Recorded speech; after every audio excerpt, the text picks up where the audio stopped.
Kindly take your seats. Our delegates standing behind the seating, kindly please do take your seat. In the next 1 minute, I would commence the program. And let me issue a special apology on behalf of all of us, because our chairperson is running a bit late, but he has indicated that he will be with us pretty shortly. Your Excellencies, honorable ministers, student leaders, climate activists, policymakers, students from all over the world, I welcome you to this International Environmental Justice and COP27 advocacy training, and it is themed Students United for the Planet.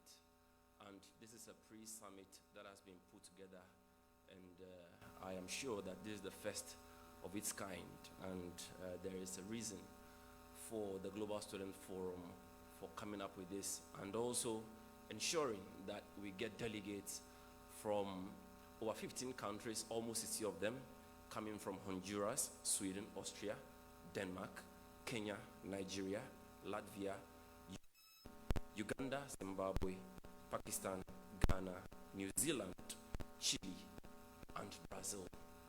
That gives you an indication that indeed this is the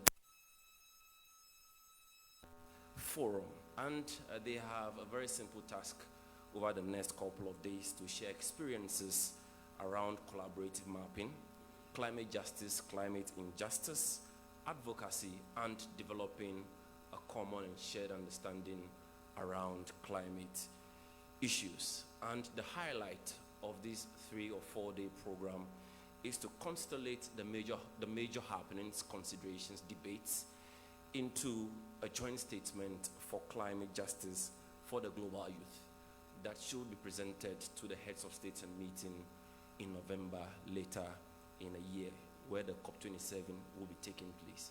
And let me also pay a special appreciation to the Global Student Forum for this insight, led by its innovative and dynamic Executive Secretary, Sebastian Berger, and of course, Ghana's Minister of Foreign Affairs and Regional Integration. They've been so generous in ensuring that this program hits the ground running. Permit me, Your Excellencies, to make some brief introductions. I'll start with the Secretary General for the All Africa Students Union, His Excellency Peter Kwesi Koji. Kindly give us a wave. Mr. Sebastian Berger, he is the Executive Director of the Global Student Forum. Ms. Georgia Porton, she's the head of activism of the 100 Million campaign, and when she takes a turn at the mic, I'll do a more elaborate introduction, of course appreciating her efforts and activism over the past couple of years.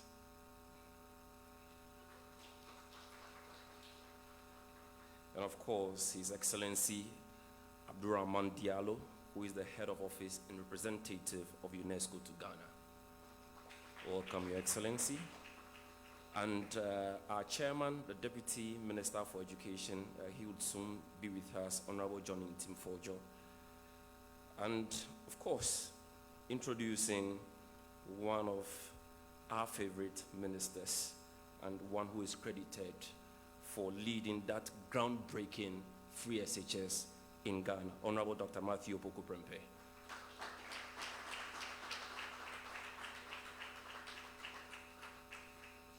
Your Excellencies, ministers, activists, let me quickly invite the Secretary General of the All Africa Students Union, Peter Kwesi Koji, for a welcome address. Thank you.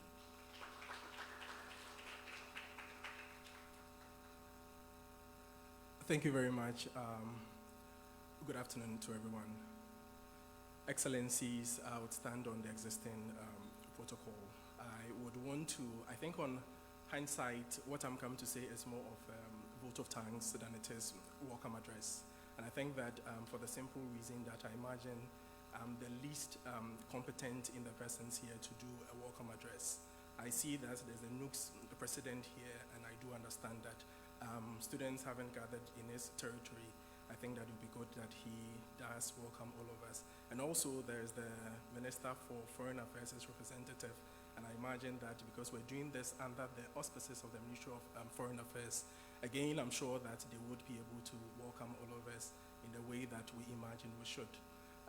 Nevertheless, I think that I'd want to say that we're appreciative that we have an opportunity to meet this afternoon for the very reason that education in a time like ours is plagued by different issues. And today we want to get together as young people from all over the world to understand our needs and to understand how they intersect each other, and to be able to come together to have a common understanding and a statement that we would present ahead of the COP27. I'd want to say a huge thank you to the Ministry of Foreign Affairs and Regional Integration. I'd also want to say thank you to all the Ministers of State, to all the development partners, UNDP, UNESCO, Education International, and to all the agencies who have agreed and accepted our invitation to be here. And for all of our teammates and for all of our colleagues who have traveled far and wide to be here, we want to say thank you, and we wish that the event will be very successful.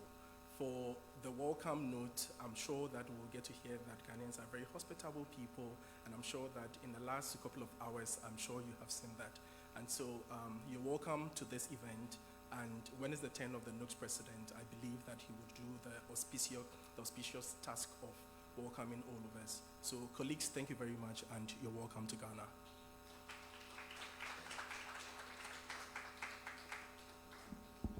Thank you very much, Secretary General. I have vacated this particular lectern so that it will be free for our distinguished guests to use.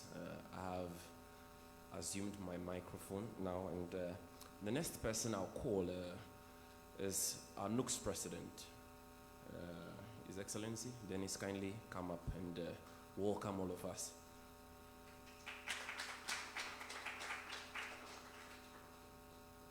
Thank you very much, sir. Permit me to, just like my boss will say, operate on the existing protocols. But a particular mention to Honorable Matthew Poko-Prempeh for the effort he's putting into energy transition issues in Ghana. On behalf of the students of this country, I want to say a very big welcome to all of you coming into Ghana, especially from outside. We've been anticipating your coming. We've been preparing feverishly for your coming. But it's not been a difficult task preparing for your coming, because we are always waiting for you. As hospitable as we've always been, as hospitable as we will continue to be. I think the conversation about climate justice and climate change is one that is particularly dear to us as young people at the National Union of Ghana Students. As a body under the All African Students Union, we believe that one of our core mandates, or one of our priorities, is to safeguard the planet and protect it, not just for ourselves, but for the people after us, just like it has been bequeathed to us by the people before us. And just like Nancy Saba would say, that the land is defined, or the land is owned by not just the people who inhabit it today, but it's owned by those before it, now and tomorrow. The conversation is something that we anticipate for.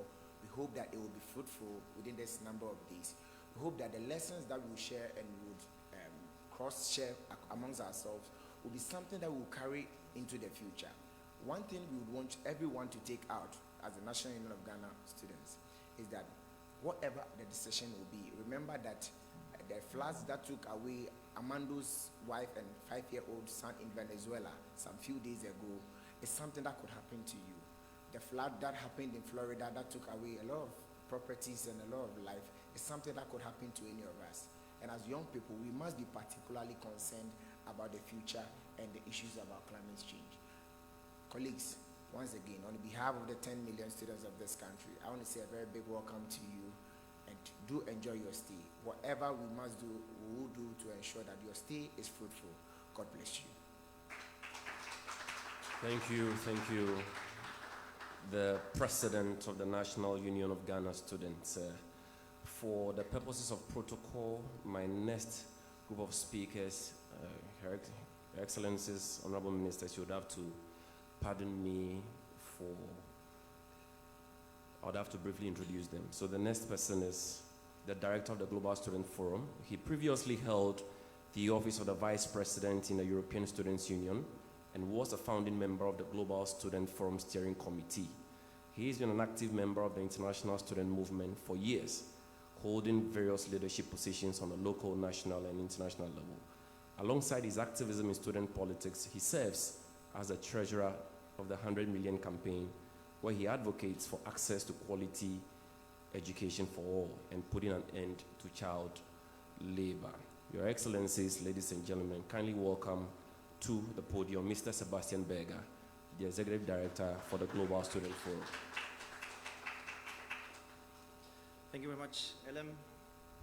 Excellencies, colleagues, friends, distinguished guests, let me start with expressing my sincere gratitude on behalf of our entire team for the opportunity to be here today with you and for the many, many people who have working tirelessly throughout the past few weeks to make this reality and to convene us all here in this room today. I want to wholeheartedly thank the government of Ghana, specifically Her Excellency the Minister for Foreign Affairs, and His Excellency the Minister for Energy, Minister for Environment, Science, Technology and Innovation, alongside the Deputy Minister for Education, for their hospitality and for magnifying this COP27 Students Pre-Summit with their presence, but also for welcomely warming us here in beautiful Ghana. The same gratitude for their participation goes out today to all the other honorable representatives and colleagues that have made it to join us, including our dear friend from the Education International Teacher Trade Union movement, who have been long allies of the Global Student Forum. An enormous amount of appreciation also goes out to the All-African Students' Union team, Secretary General Peter Kwasi-Koje, my friends and GSF colleagues Avarama and Bismarck, as well as all the other staff and volunteers who work day and night to set up this conference here today, including Mac, who is our lead facilitator and arrived very early in the morning, who will guide us through the next few days of training. Throughout the past decade, students have been one of the driving force behind the worldwide climate justice movement. And today, the Student Union Summit is convening elected student leaders standing at the front line of their respective national and regional mobilization efforts. This represents a unique opportunity to develop a collective understanding, shared aspirations, and a bold ambition for a COP27 policy that can be taken to Egypt. We will use this time here in Accra to gain a better understanding of what climate justice means in our respective regional and national contexts and how it translates into tangible actions and political demands that truly grasp the multidimensional crisis we are facing. In 2021, Tropical Storm Anna wreaked havoc in Malawi, causing floodings, destructions, and affecting in total more than 1 million people. A cyclone struck Madagascar earlier in 2020 this year in February, destroying over 120,000 homes. And in April, we've seen massive floodings in South Africa, displacing up to 40,000 people. Droughts, famines, wildfires, this is also what we heard from the conversations we had this morning prior to this opening ceremony, are destroying the livelihoods of millions, and predictions, if you look at what the IPCC is projecting, clearly indicate that the situation will only get worse from here on out. Yet only 3% of the global emissions, greenhouse gas emissions, are caused by African countries whose people are disproportionately affected by the suffering. The African Development Bank estimates that the continent's economic losses range between 7 to 15 billion a year to climate change at the moment, and that will be increasing to approximately 50 billion a year by 2030. COP27 is Africa's COP, and this COP needs to end the vicious cycle of loss and damage, with high-emitting countries finally and impactfully committing to drastically reducing their emissions to achieve the 1.5 targets and providing reparations to the most affected countries with adequate climate finance, capacity building, knowledge and technological transfer.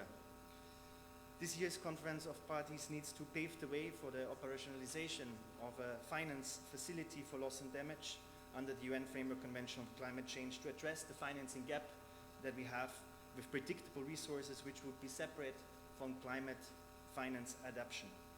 Not as a charity, but as a transformative process, holding the wealthiest nations responsible for their actions, for their inactions, and most importantly, for the willful ignorance that we have seen over the last decades. By 2050, the economic cost of loss and damage in developing countries worldwide is conservatively estimated to be between 1 trillion and 1.8 trillion US dollars, and this does not include non-economic losses such as loss of life, loss of culture, loss of territories. It's out of the question that developed countries have a historical and moral responsibility to act, yet are failing to fade out fossil fuels fast enough, bringing further escalating and irreversible damages to our ecosystem. And our vision for climate justice needs to encompass these realities. We need to channel our voices by forging a stronger political movement as student organizations worldwide and engage in alliances with other youth and civil society organizations working together to lobby our decision makers to finally take the action that is so much needed and long overdue. I'm very much looking forward to our discussions in the coming days, and thank you all for enriching this conference with your expertise, with your commitment, with your time, for coming here. It's a tremendous opportunity for the organized student movement to agree on a progressive framework for advocacy that we can utilize in the weeks leading up to, while, and in the aftermath of the summit to lobby. There's much work in front of us, both here in the coming days and even more so in the coming weeks, if we are sincere in our aspiration to make our voices heard. And I'm very much excited to learn from all of you and with you in the coming days, and will not further delay the next part of the program. So in that spirit, thank you very much for your attention. Thank you very much, Sebastian Berger. Such a bold step, one more time, for putting together this program, bringing over 60 delegates from some 15 countries. The next to take a turn is Georgia Porton. She's the head of global activism at the 100 Million Campaign. The 100 Million Campaign is a strategic partner to the Global Student Forum and the All Africa Students Union. In fact, they've done a lot of work in child rights education. And Georgia herself has been working in the International Secretariat of the GSF and, of course, the 100 Million Campaign. Georgia, kindly take your turn. Thank you, everyone, and dear distinguished friends and guests. It is a great honour to be with you all here at another impeccably organised ASU-coordinated event. And on a personal note, I'm very happy to be back in Ghana after a very long 3 COVID-full years. As Ilham said, I'm Georgia and the head of activism at the 100 Million Campaign, which is a global student and youth-led movement for the right to freedom, education and safety for the most marginalised children. And we are close partners and great admirers of ASU and the GSF.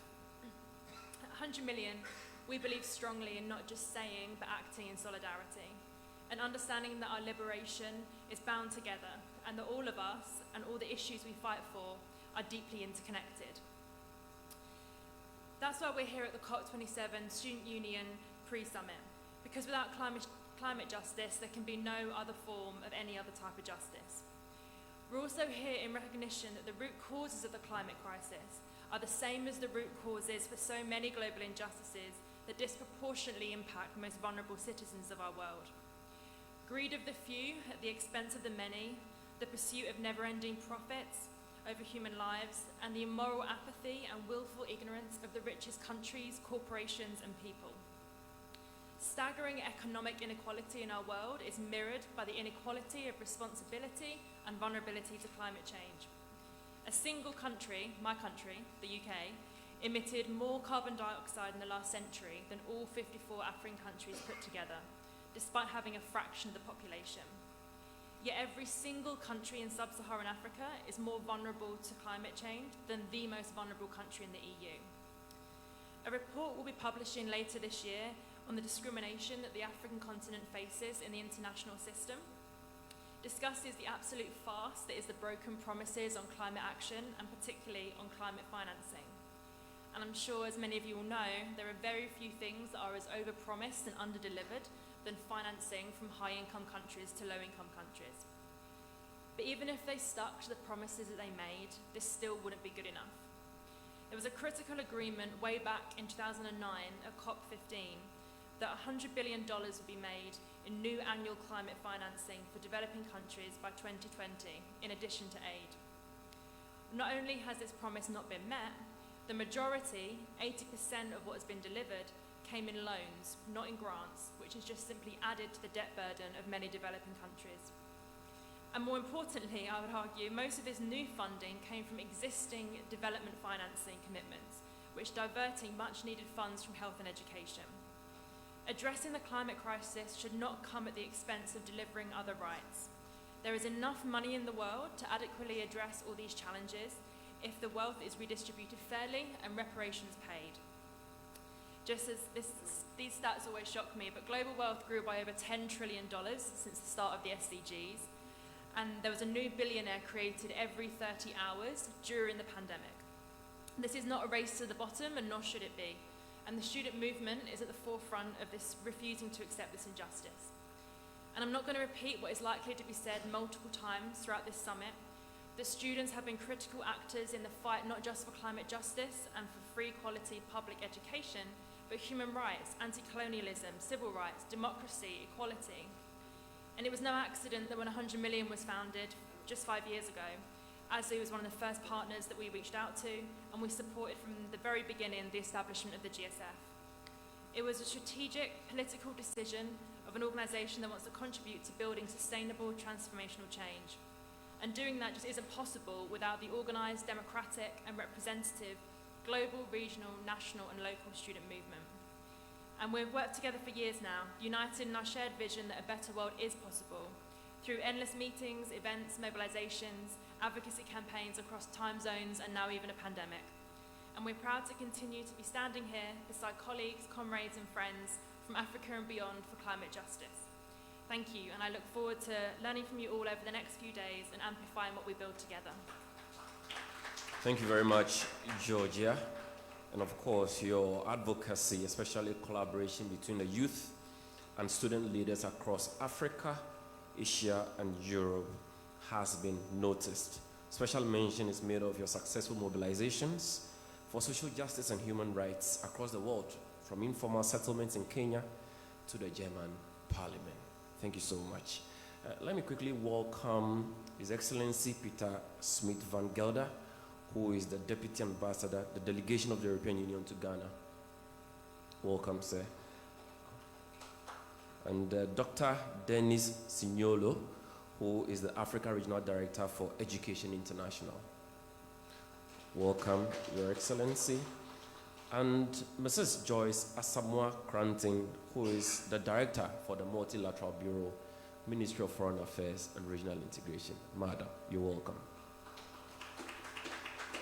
And Mr. Peter Derry, the Director for Environment at the Ministry of Environment, Science and Technology.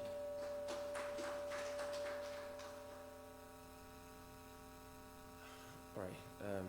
Next to take his turn is the Minister for Energy and Member of Parliament for Mensha South constituency in the Ashanti region. Just a brief on his background. He trained as a medical doctor, graduating with a Bachelor of Science degree in Human Biology in 1992 and a Bachelor of Medicine and Surgery degree in 1995. After serving as a house officer at the Comfort Noche Teaching Hospital from 1995 until 1997, Dr. Prempe continued his education at the Erasmus University in the Netherlands, obtaining a Master of Science in Clinical Epidemiology in 1998.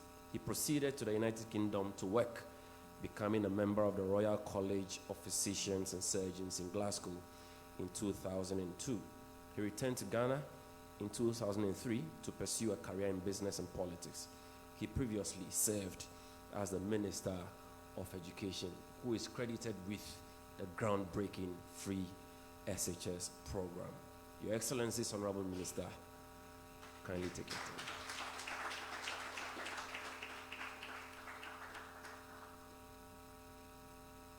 I have to first say thank you for the introduction, and also to apologize for disrupting the order of events this afternoon, because we are hosting another international conference in Pinski, Clean Keeping Alliance. It's also against protocol for me to desert my visitors, but I thought this was a very important body to address.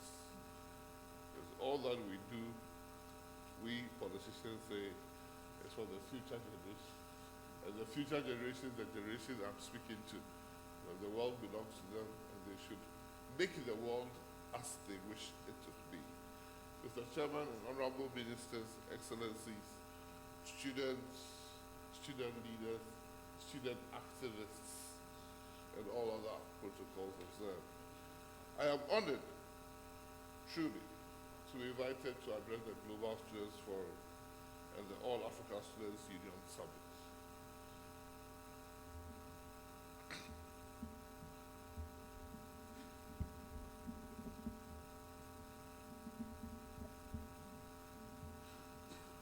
I believe that the climate emergency has to be our #1 priority. I am particularly excited to be part of this. Ahead of COP27, global students praise summits of this kind, organized by students, are welcome as we head to Egypt.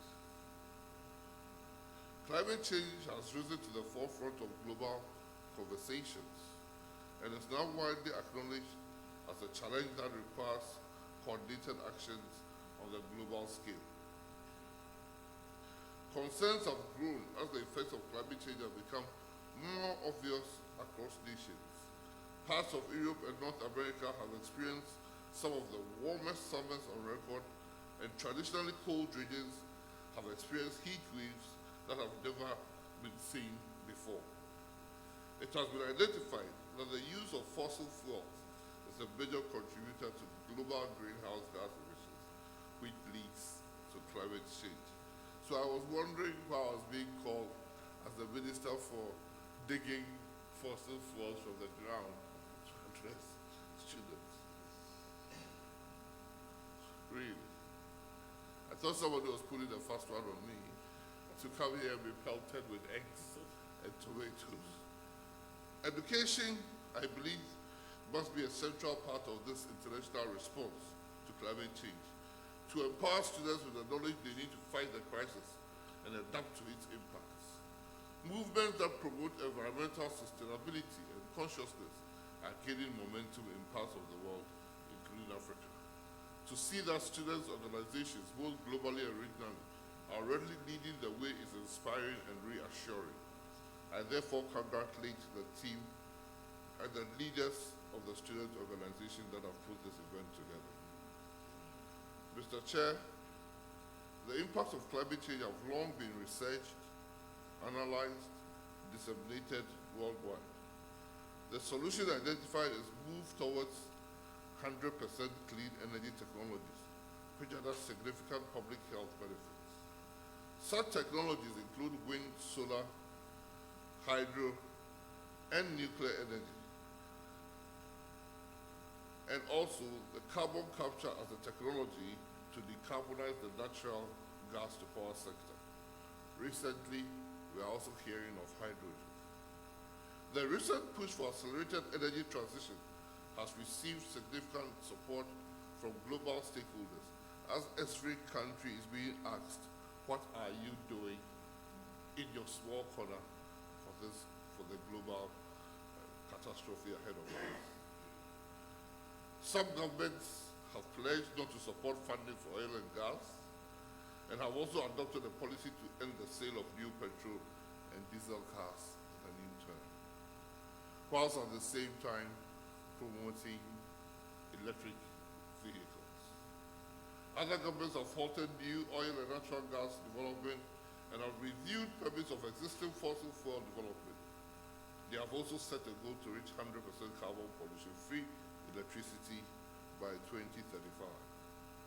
The World Bank and the European Investment Bank announced that they will stop financing upstream oil and gas projects. The major oil companies under the shareholder and legal pressures have all adopted emission reduction targets and are cutting hydrocarbon production, transforming their companies and investment strategies. They have embarked on cost-cutting measures, divestments, and reducing exploration in frontier areas. All these national policies and clean technologies will aid the global fight against climate change and to meet our global mitigation targets. African countries and developing nations have been given a God-endowed wealth in oil and gas. African countries contribute less than 3% of the global gas emissions. All these advanced countries, at one time or the other, use their natural God-given wealth, oil and gas, to embark on their development strategy till date. Even when we look at the recent Russia-Ukraine war, countries that were so much advanced and very complex societies, some have gone back even to coal for energy security. In the space of 2 years, when the whole conversation was about dump oil and gas, 2 years therein, the countries that were at the foremost forefront of dump oil and gas did not even stop at oil. They went as far as coal because of energy security. So sometimes it is rich when African countries are told and drummed upon, drop the oil, drop the coal. Yes, we will drop the coal, but we all attended Paris Climate Change Conference in 2015 thereabout. And the countries that God had blessed and were so much advanced decided to contribute $100 billion a year for the developing countries and the least developed countries to combat climate change. They promised technologies. Till date, I'm not sure a tenth of that yearly sum for even 1 year has been delivered. So it becomes difficult for the Minister of Energy of Ghana to look straight in your eye and say, we are going to dump oil, or we are going to, especially last year, the topic changed.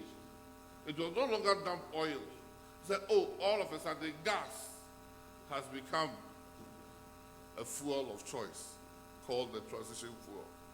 So the world itself, depending upon where you stand, whether you are rich or poor, the conversation changes with you as you go along.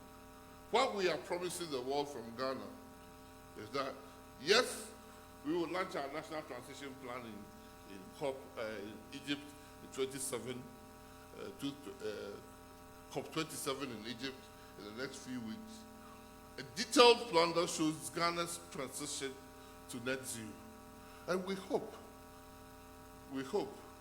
all the preachers, all the acolytes, all the apostles of clean energy net zero will look at Ghana's document and support Ghana in that transition. Because if not, then Ghana will not be able to transition. It's as simple as that. I haven't seen a single African country that will be able to transition without the necessary technology transfer or mobilization in the deposit. So we in Ghana have taken seriously our advocacy, our own advocacy in Glasgow in COP26. And I know that my very good brother is here, Peter Derry, and we'll talk about that. But after that, we set up a national transition committee to prepare a national energy transition plan. And I can say we have spoken and interacted with the whole Ghanaian society, from students to drivers to market women to chiefs to queen mothers to academics. In fact, I can say without blinking my eye that probably this is a policy that has had the most widest, extensive consultation in Ghana, because it's a collective sub-game. I cannot do my best and you do your worst and think the world will be better. We all have to contribute in different ways in making the society better. So Ghana, we have identified our viable pathways. We know the energies we want to harness, and I can say that when you come to solar, we are doing well. Our commitments, we hope we can meet our 2015 commitment by 10% in the solar mix, in the energy mix by 2030. In fact, before we started climate change, Ghana already had nearly 50% of its energy mix in clean, renewable energy forms. But we were then told that, oh, don't consider that one. When we were told not to consider that one, the only alternative was to go thermal. And then we are told just a few years after that, oh, thermal is dirty. Almighty Germany is now doing cool. Almighty Germany is now doing cool. We have evaluated our national transition plan. We know the cost, thanks to World Bank. They took our document and said, well, for the cost to be a bit credit-worthy, let us do the costing for you. They've done the costing for you. Yesterday, I received the final document, waiting for Cabinet to approve, so that collectively Ghana can take it to COP and say, this is where we are about. So Ghana is not lost.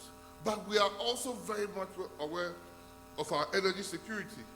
Should the lights start going off in Ghana, and I'm not sure I'll be tolerated in this room.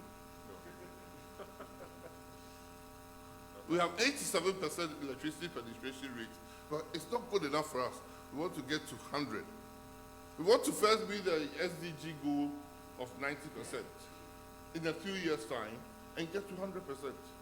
We are still, it's still not enough, because the quantum of electricity used per person is still probably less than 100 watts or something like that.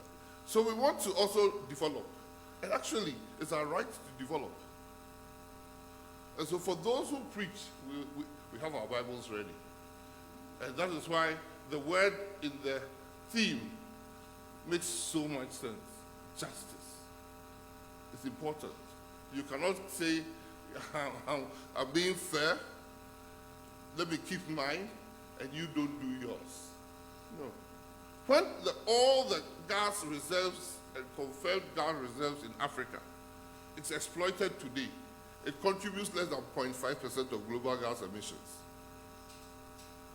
So we have decided that, yes, we will go to net zero, but we will use our God-given wealth in progressing to the net zero.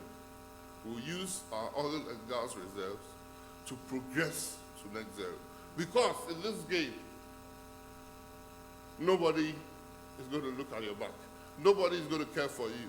You have to find your resources to develop your country. You have to find your own resources to develop energy security for the rest of the country. So that is what Ghana is going to do. Our commitment to decarbonization is not questionable. When we started oil production in this country, the law of Ghana, and it's still the law of Ghana, said zero flaring of oil.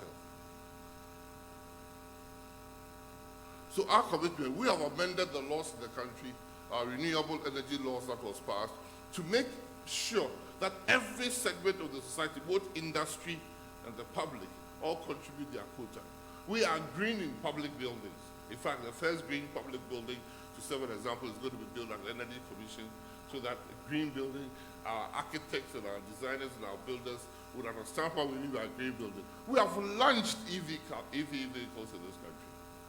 We have done solar in this country. In fact, we have, in West Africa, we're the first country to do a solar hybridization plan at wind power, where we're using the surface of the water for solar panels. So Ghana would contribute its quota to cleaning, even though I must say that throughout my life as a politician, I always held the World Bank tell us the polluter pays principle. The polluter pays for the cleaning. And now the polluters have decided that they don't want to pay. We should all pay for cleaning. Because I haven't contributed. If I haven't, why should I? But we understand the word solidarity. Actually, it's the poor people who understand solidarity better. So we are going to contribute our quota, and we commit to our decarbonization agenda, as hopefully His Excellency the President will launch our energy transition document in Egypt very, very soon. Ladies and gentlemen, we do accept that we are going to Egypt not only for justice, but also in solidarity,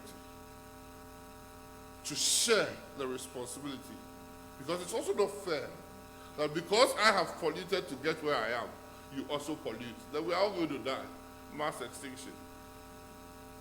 That is what we want to enjoy life. We want to enjoy life. My senior brother, a very good friend, said, me and him, we want to enjoy life. We are not prepared for death yet. So ladies and gentlemen, let me assure you once again that we are committed to reducing Ghana's carbon footprint. 100% committed. As we move to COP27, I urge all students gathered herein to go and advance the global climate talks. It's up to students to push the governors. We can make our voice heard, and we are going to make our voice heard. At my level, almost all the African energy ministers have met. And to tell a poor country like South Sudan that has discovered oil, where there are no roads, there's no infrastructure for electricity, there's absolutely nothing.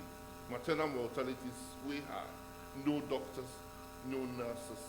To say that, keep your oil on the ground. Let me enjoy my first-class streets and roads in south of London, and you stay. It's so, I'm not sure the word I want to use. So how do we bring South Sudan to the level of Paris and still be at net zero? So for those who are promising, also come with the technology. I think carbon capture and sequestration, if we advance it full track, are probably the best technologies that we will be bringing up as human beings to help in this partnership.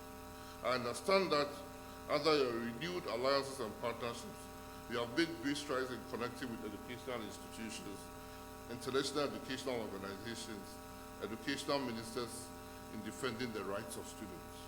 As you take on the challenge of connecting with organizations in the climate space and making your institutions more relevant in this space, I wish you success and pledge my continual support to make your work more impactful.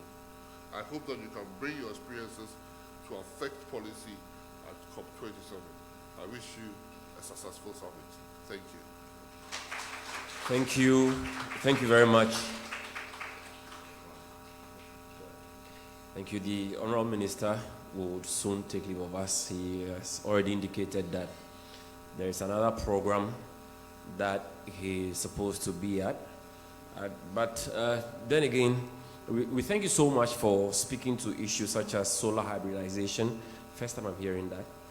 And of course, issues of energy security and the efforts the government is making to ensure that there is massive energy penetration into Ghanaian communities. And of course, your own effort at ensuring that the voices of activists are well represented at COP27.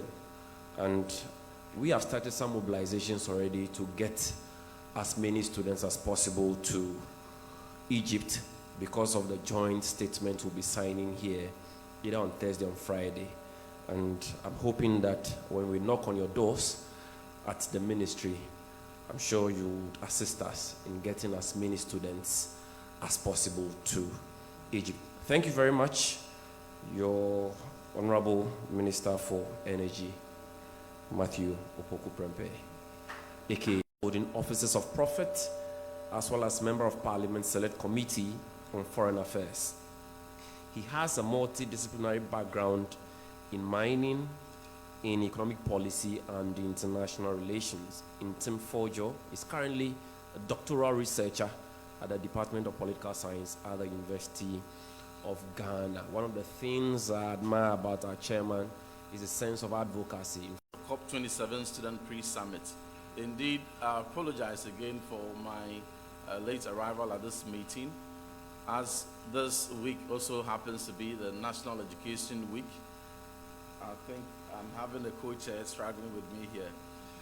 This National Education Week and the Minister for Education at the same time is accompanying the President. Yesterday they made an emphatic statement at UNESCO in Paris, and therefore a couple of duties that I had to handle before getting here. But this is a very important forum for us, and we're excited to finally be able to be here among very keynote speakers, among very important personalities, very relevant minds and brains whose voices are very important for this forum in our efforts at mobilizing action, global action, to protect the planet. Indeed, there couldn't have been a more suitable group of persons to take the leadership in this advocacy than our youth.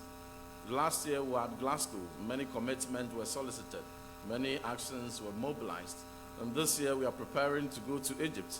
But in all of these, whenever there are climate-induced disasters, wherever anyone finds themselves, the group of people that are the hardest hit are the youth. When there are floods and children have to close down schools, there's children that have to suffer learning losses. When any major events, disasters take place, that is climate-induced disaster, the youth are the hardest hit.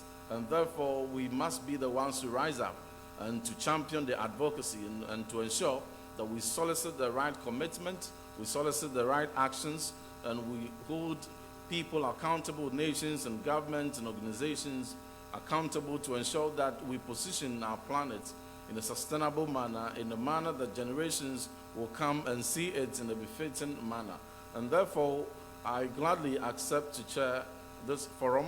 Already some very important and very useful thoughts have been shared, which I gladly associate with, and I look forward to other equally brilliant discussions and brainstorming on this platform. So we urge all to actively participate at this forum, and we want to see that the summary of the actions that we're going to put together, the recommendations that will come out of this, will definitely find notable expression at the main summit that we look forward to, and we want to see that real commitment will be exacted and solicited, and some change will be occasioned by the recommendations that will be yielded at the end of this forum. So on this note, I thank you very much for this opportunity.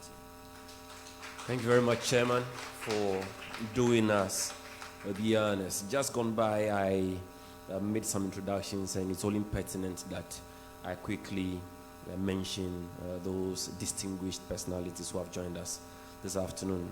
Of course, our host, the Secretary General of the All Africa Students Union, Peter Kwesi Koji, who already took his turn, and Sebastian Berger. He is the Executive Director at the Global Student Forum, sitting just by your right. Also, Ms. Georgia Porton, who is the Global Head of Activism at the 100 Million Campaign, also took her turn.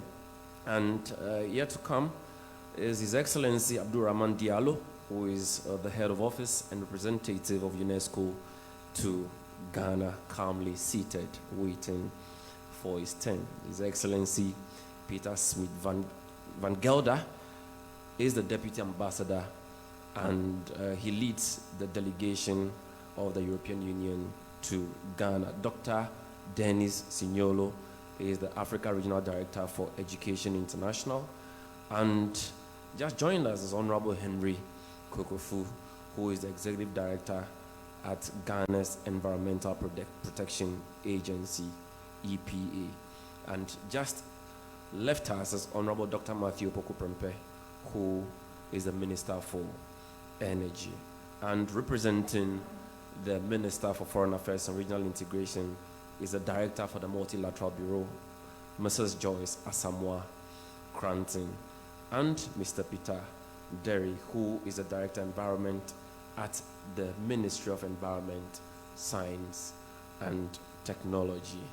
Your Excellencies, Ministers, climate activists, ladies and gentlemen, joining us online over Teams is Her Excellency Dr. Angela Lusigi. She is the resident representative of the United Nations Development Program, one of our key partners. She is a woman who has over 20 years experience in developing national development strategies, socio-economic analysis, partnerships building, inclusive and sustainable development. And prior to her current appointment, Dr. Lusigi was a strategic advisor in the UNDP Regional Bureau for Africa in New York. She previously served as Regional Program Advisor of the United Nations Environment Program.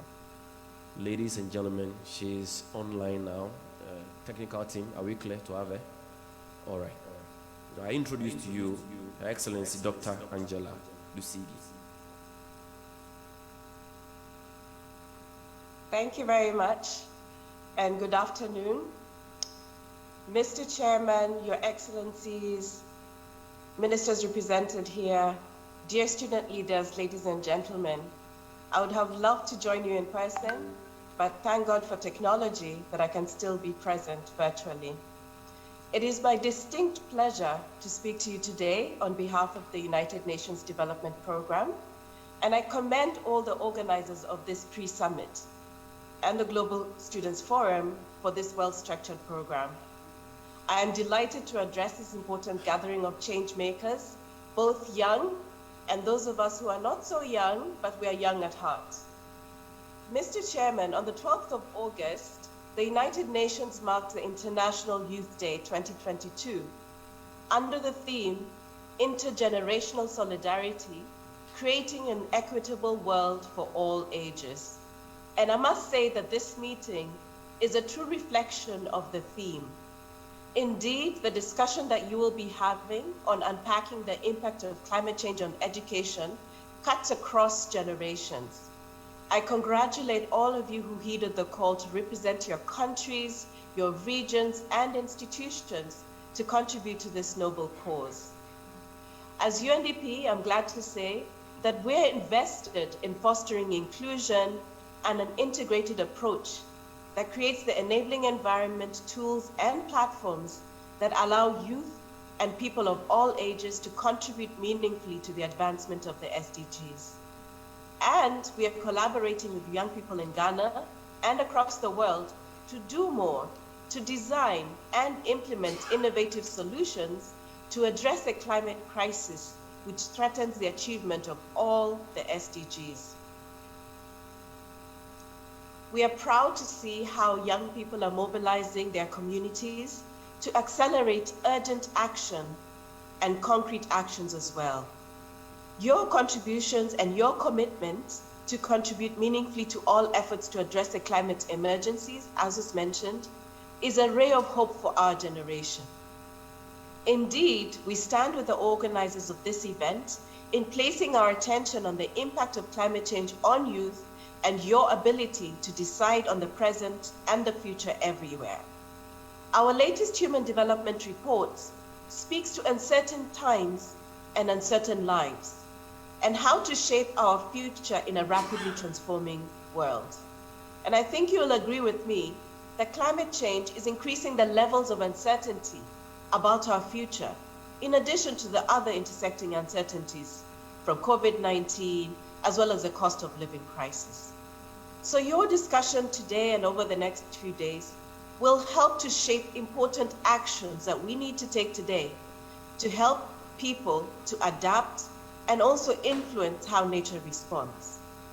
As the largest generation of young people in history, you're not only the victims of climate change, but also valuable contributors to climate action. This is why I'm very encouraged by your optimism, strength, and ability to influence. And what are the three things that the world needs to achieve most for you to achieve as agents of change, entrepreneurs, and innovators? First, your innovation and creativity is needed to help build a greener future. I invite you to venture into green business and innovative solutions to our environmental challenges to promote a circular economy. Second, be the change and model the behavior that the world needs to see. Adopt an eco-conscious lifestyle and sensitize others about the environmental footprint. Are you conserving energy? Are you managing waste properly? How are you working to balance the prosperity of people and our planet? Take charge and mobilize your communities. Bring what you have learned and what you discussed during this meeting about climate change and its impact and how to adapt into your conversation with your friends, community, and decision makers. Organize organize and take part in community-led climate actions, and share accurate information on social media to sensitize others to be mindful of their actions on the environment. Third, you need to speak up and call for accountability. This is why I commend the Global Student Forum for organizing this summit to mobilize students and youth voices at the global level to inform policy at COP27. The synergy you bring to the discussion over the next 3 days will be critical if we want to respond to our world's climate emergency. Mr. Chairman, it is urgent for us all to act decisively now and for youth to be in the driving seat. By ensuring youth-inclusive processes, we can raise the level of ambition in climate negotiations, policy making, and implementation. I commend the government for working with youth initiatives and stakeholders to ensure that the voice of young people is heard and leads to concrete actions towards net zero emissions by the year 2030. UNDP will continue to support Ghana's climate commitment under the ongoing Nationally Determined Contribution Support Program with funding from the German and Spanish governments as well as the European Union. We believe that Ghana's Climate Action Plan and the elaboration of a just energy transition are strategic entry points for meaningful engagement with youth in climate action. Mr. Chairman, our actions today will build the future we want. UNDP Ghana is working to ensure that young people's ideas and networks influence our programming and partnerships to build the future we want. We are putting together a youth sounding board to engage leading youth voices in all our 3 portfolios of work, which is environment, governance, and growth. I invite you all to own this initiative. It is my conviction that this gathering will galvanize a movement for concrete action on climate change and education. I wish to assure all present that UNDP remains committed to supporting youth-led initiatives that advance the attainment of the Sustainable Development Goals. I wish you all fruitful deliberations and thank you for your kind attention. Thank you so much.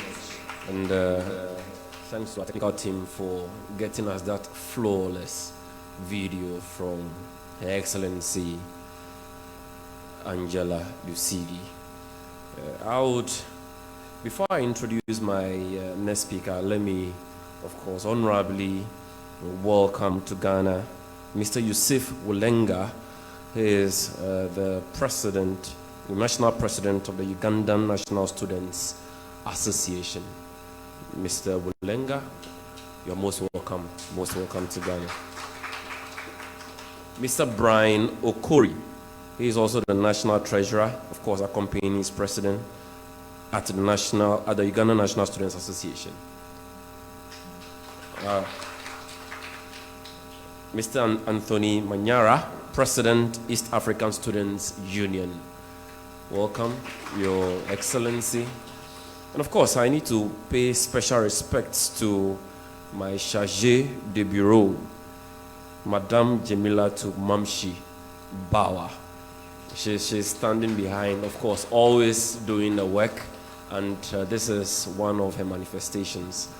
She is a very good organizer, and she's ensured that we are having a very smooth opening ceremony. Thank you so much, Ms. Bawa.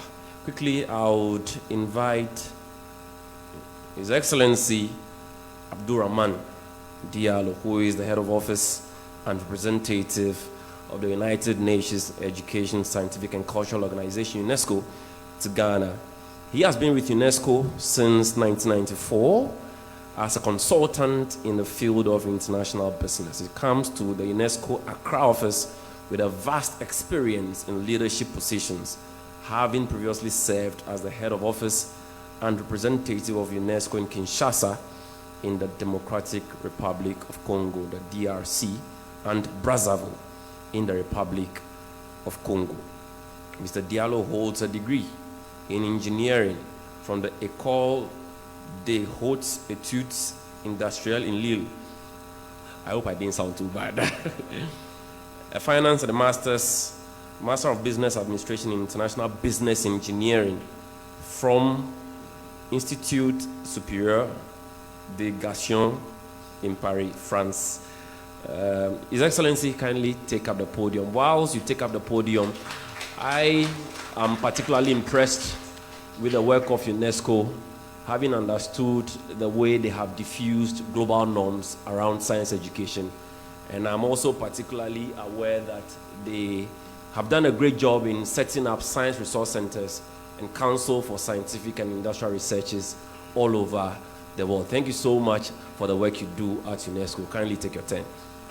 Thank you very much, Monsieur le Modérateur. Merci beaucoup. Thank you. Good afternoon. Bon après-midi. Salam alaikum. Chairperson, Honorable Deputy Minister of Education, distinguished guests, representative of the Ministry of Foreign Affairs, representative of the Ministry of Environment, Science and Technology, dear colleagues, Education International, representative of EU, representative president of Global Student Forum, our dear host Association of African students, yeah? AASUA. Dear students, dear friends, well, it's a pleasure to be here on behalf of the United Nations Educational, Science and Cultural Organization, UNESCO, with you on the occasion of this forum, and I would like on the outset to commend the Global Student Forum for its tireless efforts, dedication, and commitment to the effective representation of students worldwide, and for always ensuring that students' voices are heard in every matter that concerns them. I would also like to congratulate warmly the All Africa Students Union for their dedication, hard work, and commitment to student service. And really congratulations for the way you have prepared this event intensely, effectively, and professionally. So we cannot but be proud of you and commend you, and be really very happy to be with this international platform here of youth. So thank you for this opportunity that you're giving to us. As my colleague from UNDP has just taken the floor, we as UN family will give our contribution, our quota to this process in our domain of competence that are education, sciences, culture, and communication and information. Climate change is one of the defining issues of our time. It affects every country on every continent, disrupts national economies, and affects lives. Weather patterns are changing, sea levels are rising, and weather events are becoming more extreme. In UNESCO, we have a lot of programs in sciences, education, culture, and communication which contribute to create knowledge, educating and communicating about climate change, and understanding the ethical implication for present and future generation. In UNESCO, our motto actually is changing minds, not the climate. Changing minds, not the climate. You all know the quotation of the abstract of our Constitution: since wars raised in the minds of men and women, this is in the minds of men and women that we should start to elevate the defenses of peace. So for climate change, this is the same. We have to change our minds, and that's one of the stronger lever is education. So with this motto, we aim not only to emphasize the urgency to address climate change from a wider perspective, but also to highlight that ethics is at the heart of the matter. This process of changing minds begins with a change in how we measure economic success make public policy, and educate current and future generations. The ethical and social dimension of our choices for growth and development lie at the core of this change. With values, will we choose to drive economic, political, and individual choices? What kind of society do we want to live in, and what kind of world do we want to transmit to future generations? UNESCO aims to help member states to mitigate and adapt to climate change, educate for sustainable development in the context of climate change, assess the risk of natural disaster due to climate change, and monitor the effects of climate change on UNESCO designated sites such as the Natural World Heritage Sites, the Biosphere Reserves, UNESCO Global Geoparks.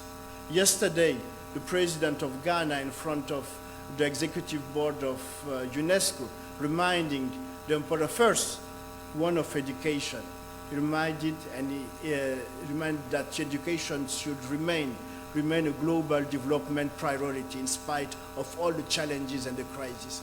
And one of the advocacy he made in front of the board about the environment and the Biosphere Reserve Program that is called the Man and Biosphere. And he invited the member state to invest more on this program, Biosphere Reserve. Those of you who are in Ghana, you have 3 biosphere reserves not far from you.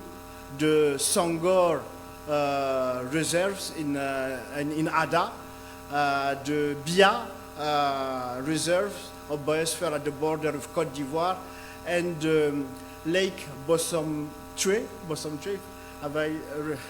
But Lake Bosomtwe, these are three unique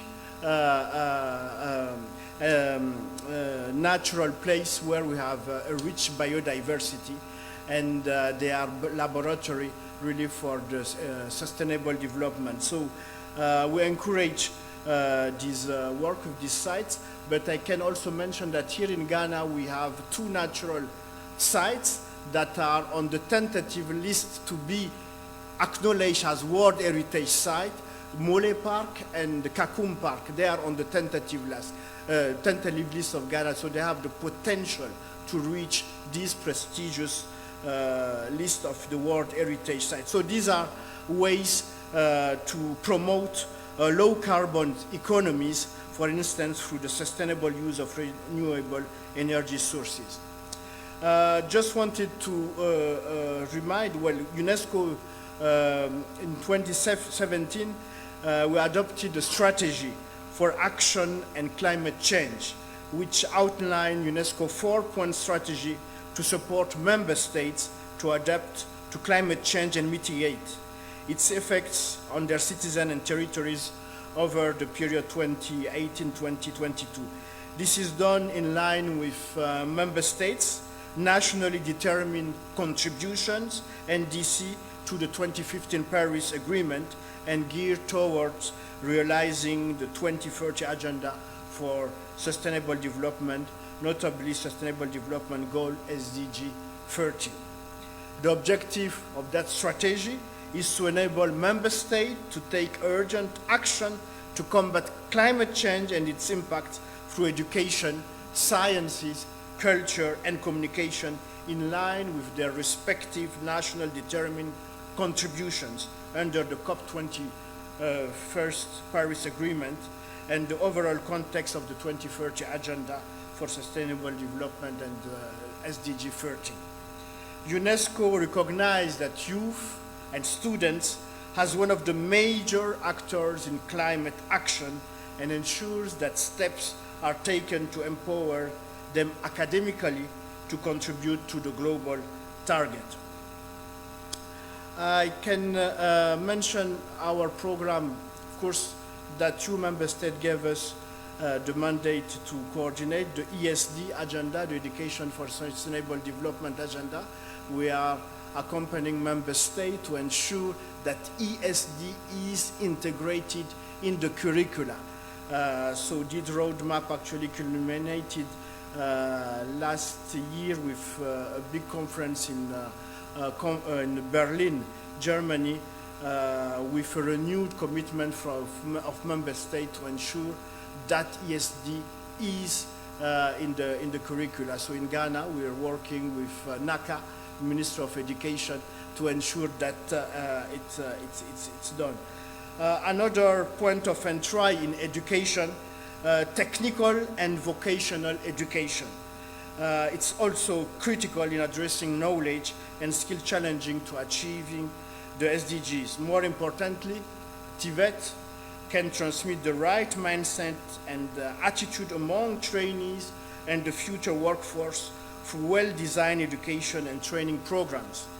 And UNESCO and its program UNESCO UNEVOC was introduced to support TVET institutions in the development and implementation of green strategies to transform their learning and training environment in fulfillment of their role in skilling learners, upskilling professionals in green job sectors, and reskilling those affected by job losses due to the transition.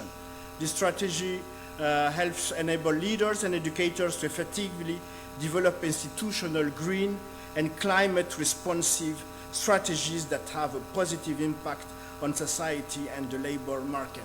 So again, on TVET, there is a clear and renewed commitment of the government of Ghana in TVET, and UNESCO will play its quota to accompany the government and to ensure that the environmental aspect also is taken into account. We can take the opportunity actually to acknowledge and commend the new initiative of the free TVET. Earlier in the program, you commended the free SHS program.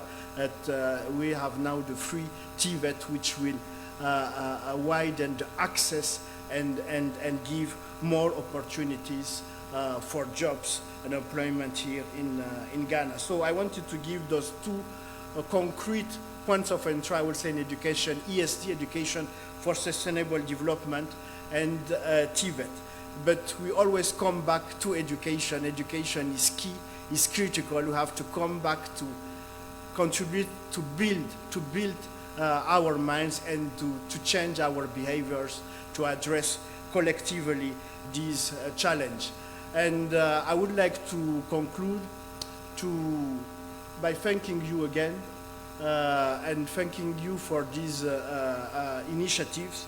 And UNESCO will be always by your side. We have always empowered students to contribute to change worldwide, and will continue to act in that capacity. To save our planet, let's all continue to work together and in unity to make a greater impact. So I thank you for your attention. Merci. Thank you so much, His Excellency Abdurrahmani Diallo. I have 5 more speakers. For Mrs. Asamoah Cranton, I'm reserving the best for the last for you. And I have to take 2 quick addresses from the diplomatic community, and also 2 from the EPA, and of course from the Ministry of Environment, Science and Technology. So I'll take one from here, and I'll take one from here, and then I'll come back before I come to you, Madam. So, Honorable Henry, let me kindly invite you. Honorable Henry is the Executive Director at Ghana's Environmental Protection Agency.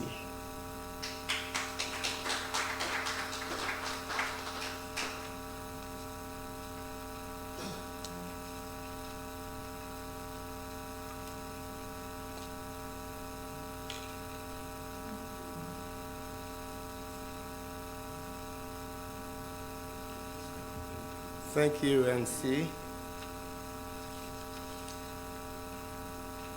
The Chairman, Honorable Ministers present, Honorable Members of Parliament, Your Excellencies, Ambassador of the Kingdom of Morocco, Head of EU Delegation in Ghana, representative from the United Nations Development Program, representative from the United Nations Educational, Scientific, and Cultural Organization, representative from 100 Million Campaign, the Executive Director of Global Student Forum, the Secretary General of the All Africa Students Union, students, the media, and colleagues. Good afternoon. I'm here to witness what's going to be said, learn from the program, and then go back to Environmental Protection Agency to augment our efforts. I looked at the top, and I think it's the main objective, international environmental justice and COP27 advocacy training. It's something that is so dear to my heart, most probably because I'm a legal practitioner by myself, and being an environmental scientist, a natural resource person, I find myself in this whole ball game of climate change issues, a very comfortable zone. Unfortunately, it is not a pleasurable place to be where the world finds itself. The Marshall Islands and Vanuatu are calling on the International Court of Justice, actually trying to compel the Court of Justice to make a pronouncement on climate change and declare it as an injustice towards mankind, particularly those who are heavily hit by climate change effects. I'm comfortable today because I find Madame Joyce here, and then lawyer Peter Derry from MESTI. We've been to New York the past 2 weeks, and we've represented the country on these fora, discussing some of these issues. And Ghana is on the forefront, particularly at this point in time. Ghana holds the presidency to the Climate Vulnerable Forum. This is about 55 plus 3 countries that have come together, and these countries are heavily hit by climate change effects. And so it is not for anything that Ghana seems to play a major role in the fight against the climate menace. Mr. Chairman, I must thank the organizers for the opportunity accorded to Environmental Protection Agency to be part of this all-important discussion. It is interesting to note that the audience here is quite a unique one, and it is the one that we need to, and we have got to engage in this conversation, the youth. The youth constitute the largest segment of population in the whole of Africa. And Ghana, too, the story is the same. So the youth of today has a whole lot on their hands in trying to protect our planet.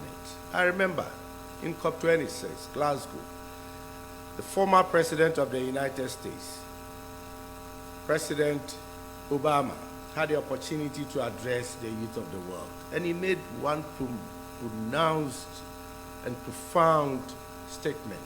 And he said, the youth today has a weapon that they are not using, and that they constitute the largest segment of the population. And they are the voting, they have the voting rights. So those who are seeking for political power through elections, the youth hold them.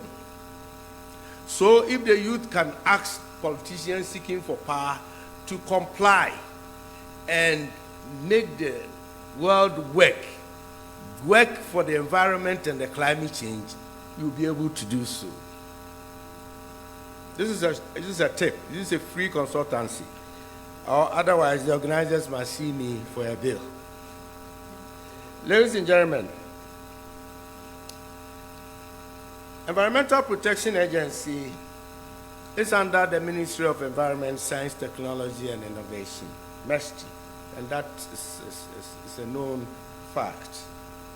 It was established by the Parliament of Ghana through Act 490 of 1994, and it has the mandate to help co-manage and to regulate the environmental space of this country. Indeed, that law takes its roots from the Constitution of Ghana, 1992, Article 36(9), under the directive principles of state policy. The state is enjoined to find all means possible to protect the environment, and indeed also to coordinate and collaborate with the international community or International Committee of Nations to protect the global environment. And so we find ourselves in a very, very precarious situation where the law, the fundamental law of the nation, enjoins us to undertake these things. So failure to do so would mean that we are stepping into illegalities.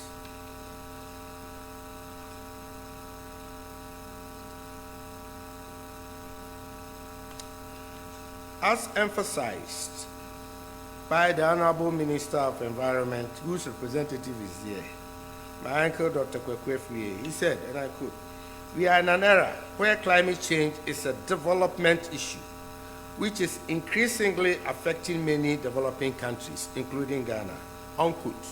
And so here clearly it is. All economic activities, ventures, have one way or the other environmental implications.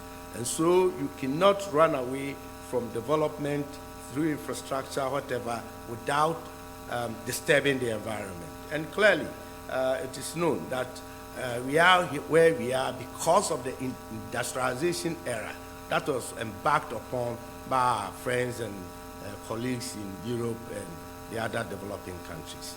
So development and the environment, the climate change goes hand in hand. Hence, events like this are very timely and necessary. I therefore would like to thank the Global Students Forum and the All Africa Students Union for their dedication and hard work towards the cause. We all have a part to play in limiting global warming to 1.5% Celsius. And it is good to see that students are committed to playing a role in reaching the goal. And here, once again, I must confess, I was looking on the board, and your main theme was Students United for the Planet. Thanks to Global Students Forum. You are not being called upon to unite. That is not it. It means you've already united. And you may clap for yourselves because in unity lies strength. So if you are telling us today that you are already united to tackle that assignment, that is a good thing to do. It is not a call to unite. We have already done that. As a government and a state institution, we are strongly taking steps to contribute to climate action in the country and worldwide. In the nationally determined contributions that the President of the Republic presented to the United Nations Framework Convention on Climate Change in 2015, and subsequently the enhanced one last year in Glasgow, Ghana has committed itself to embark on adaptation and mitigation programs. About 43 in total, 34 being mitigation and the rest being adaptation strategies. And under the revised version, which is a requirement of Article 4.9 of the Paris Agreement, and the UNFCCC 1/CP21 and 4/MA on successive dates every 5 years. The modification aims to strengthen the 2020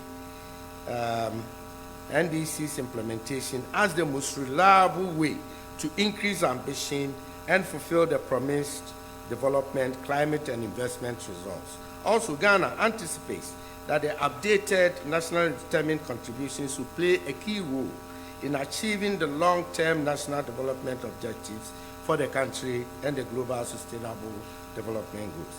As part of the national strategy, Ghana has developed 19 policy actions in 10 priority areas to achieve the nationally determined contribution goals in the next decade.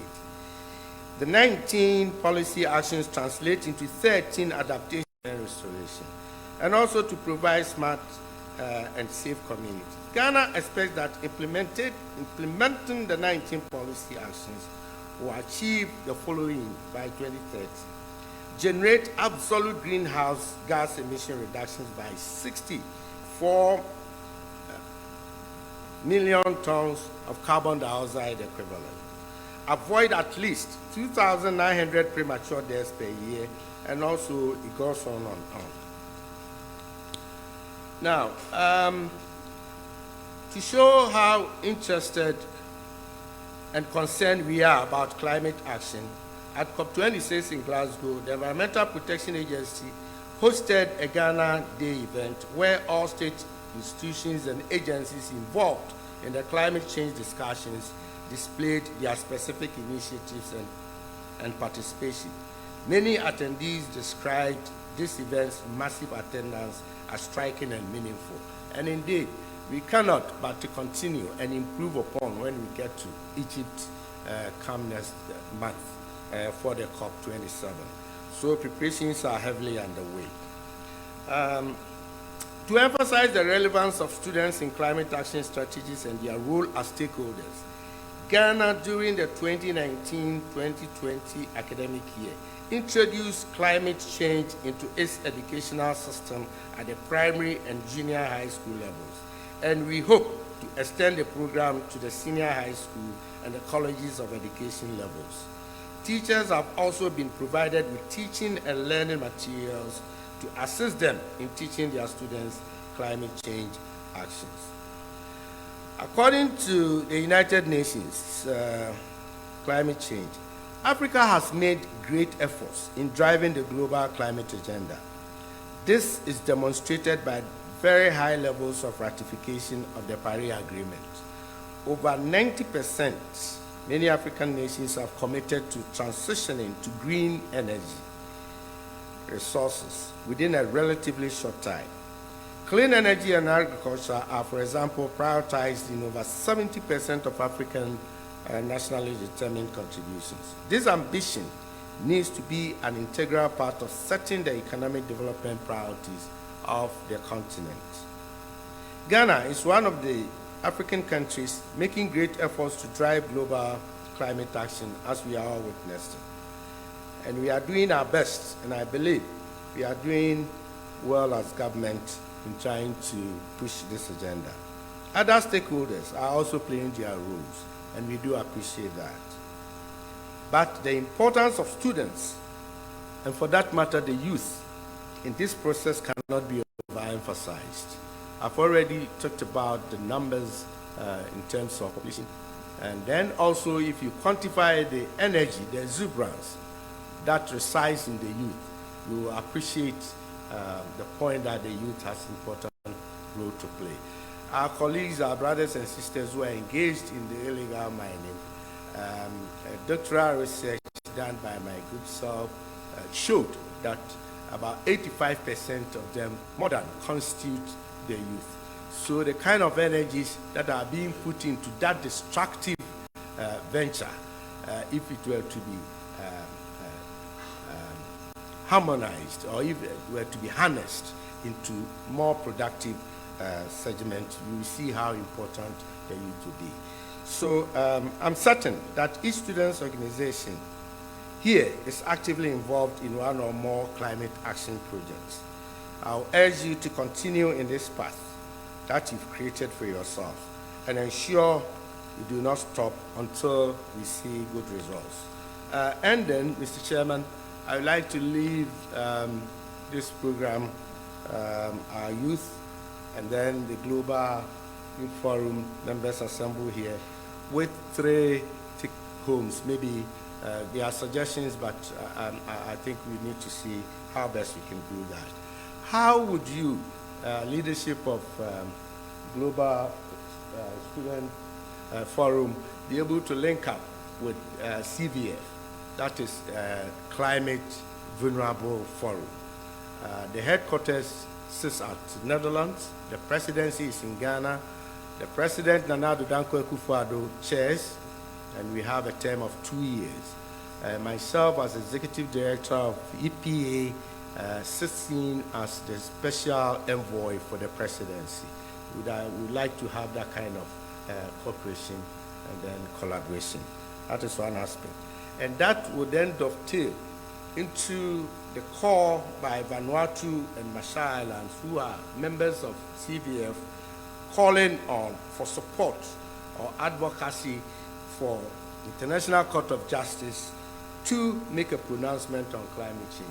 That will sit down well with your environmental justice advocacy. And 2 important things I would like you to look at is the advocacy for L&D, loss and damage. At CVF, we are advocating and we're going to push it so hard at COP27, the loss and damage. When climate-induced disasters happens and lives and properties are lost, who pays for them?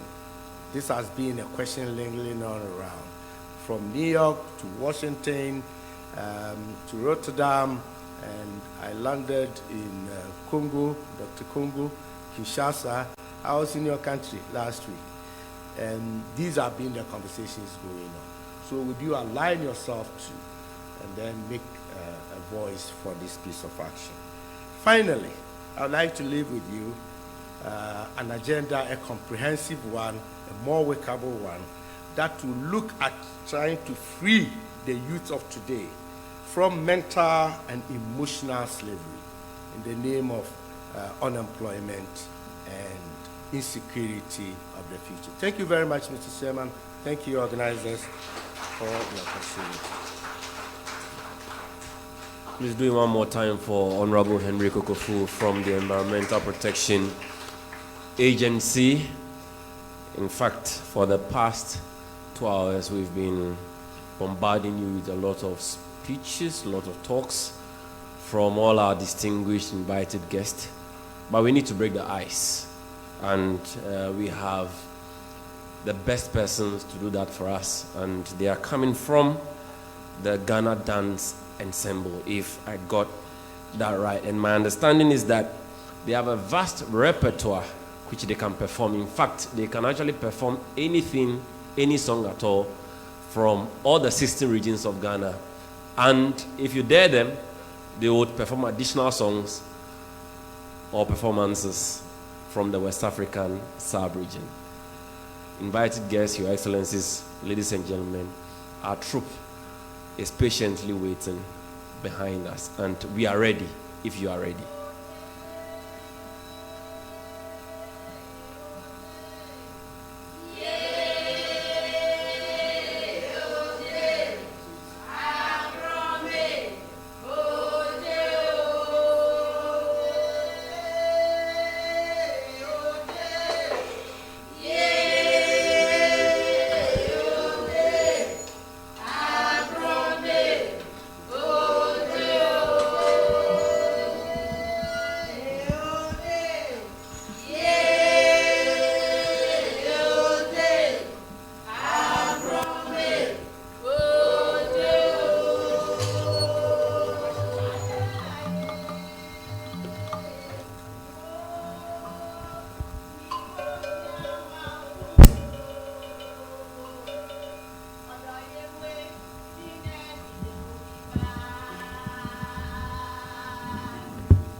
Right.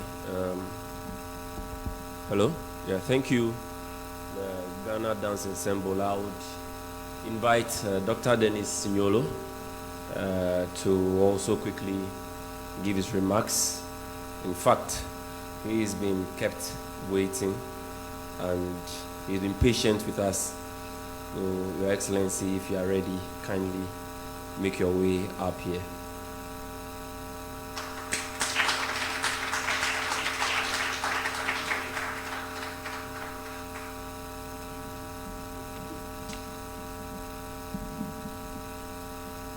Thank you very much, Director of Ceremonies. I stand on the established protocol. We have witnessed, ladies and gentlemen, the beauty of African culture. It is the same indigenous knowledge and wisdom that has been preserving our environment in Africa for centuries. That is why we should recognize indigenous wisdom and knowledge.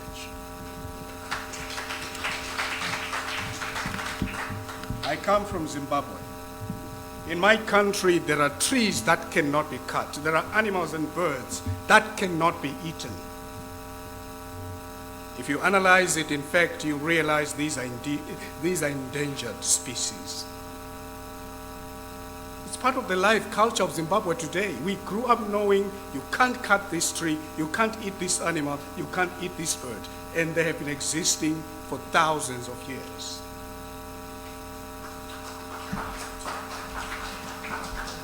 As we think about COP27, it is vitally important that we think about the contribution of the culture of Africa, of the wisdom and knowledge of this continent. Allow me to take a moment to thank our friends, Sebastian, Peter, for the wonderful collaboration with the Global Student Forum and the All Africa Students Union. I'm representing Education International, the Global Union of Teachers. We have a membership of 32.5 million educators from early childhood to university. And we're really happy to actually host the Global Student Forum at our headquarters in Brussels as Education International.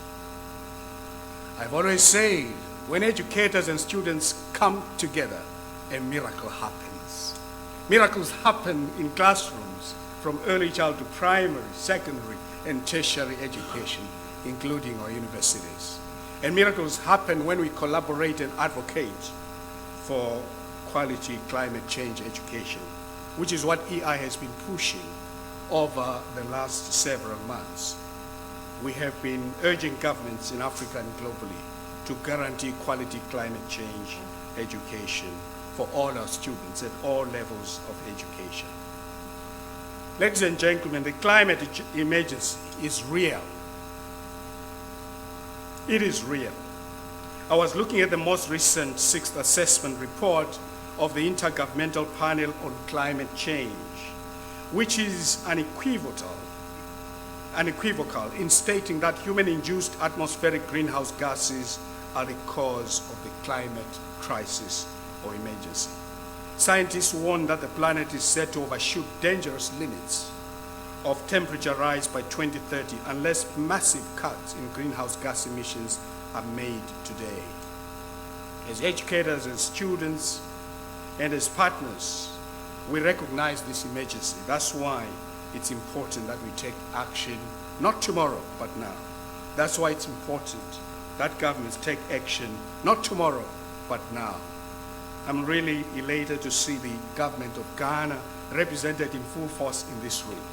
I hope this level of commitment to this meeting will be translated into commitment on the ground and action in order to protect our environment and our planet, not only here in Ghana, but in Africa and globally.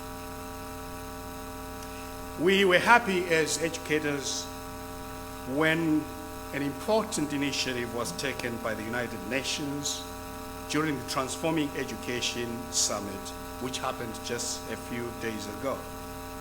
I'm talking about the Greening Education Partnership of the United Nations. We need indeed to green education. We need to green our schools. We need to green our education institutions. So this is very important, and we urge governments in Africa and everywhere to do exactly that. As we go to COP27 as Education International, we will be pushing these 7 quick things and asking our governments and all the partners to act on them. Number 1, raise mitigation ambition. Raise mitigation ambition. To save humanity from climate catastrophe, we need carbon emissions to be reduced by 50% by year 2030. All countries must therefore step up ambition on reducing emissions, and they should decarbonize right now, not tomorrow. And we also call for a just transition to a low carbon economy. So that's number 1. Number 2, ensure quality climate change education. That means climate change education should be part of the curriculum, right from early childhood through primary, secondary, and tertiary education, including TVET and higher education. This is very important. And climate change education should also be part of the teacher education curriculum. Sometimes we assume that our teachers have the skills to deal with climate change. It's not automatic. They need capacity building. They need training to acquire those skills. Number 3, ensure a just transition for all workers, including educators. This is vitally important. A just transition to a low carbon economy. Number 4, step up action on adaptation, including in the education sector. Climate change, ladies and gentlemen, is not a future problem. It is here and now and needs action here and now. We need education's role in enhancing communities' adaptive capacities to be recognized and to be applied across all levels of education and communities. Number 5, recognize the critical role of indigenous and local knowledge. That's what I started with, because we've seen the beauty of our culture, the beauty of African wisdom and indigenous knowledge. This has been underrated, yet it is through indigenous wisdom and knowledge that our environment has been protected for thousands of years. I can tell you, I've lived in Europe for many years. The only place where you can find animals is in a zoo. They are caged. They don't have the freedom of living in a natural environment. But look at the beauty of Africa. We still have our animals in the wild. Some ate all the animals. We still have them. Why? Because of the indigenous wisdom and knowledge that we've taken, or that we've applied. Number 6, invest in clean energy by harnessing solar and wind energy, which is abundant in Africa. Can you imagine? I'm here in Ghana, I can tell you I'm sweating almost all the time. We have plenty of sunshine, plenty of solar energy. What if Africa were to actually harness all the solar energy that we have? We would be an exporter of energy to the whole world.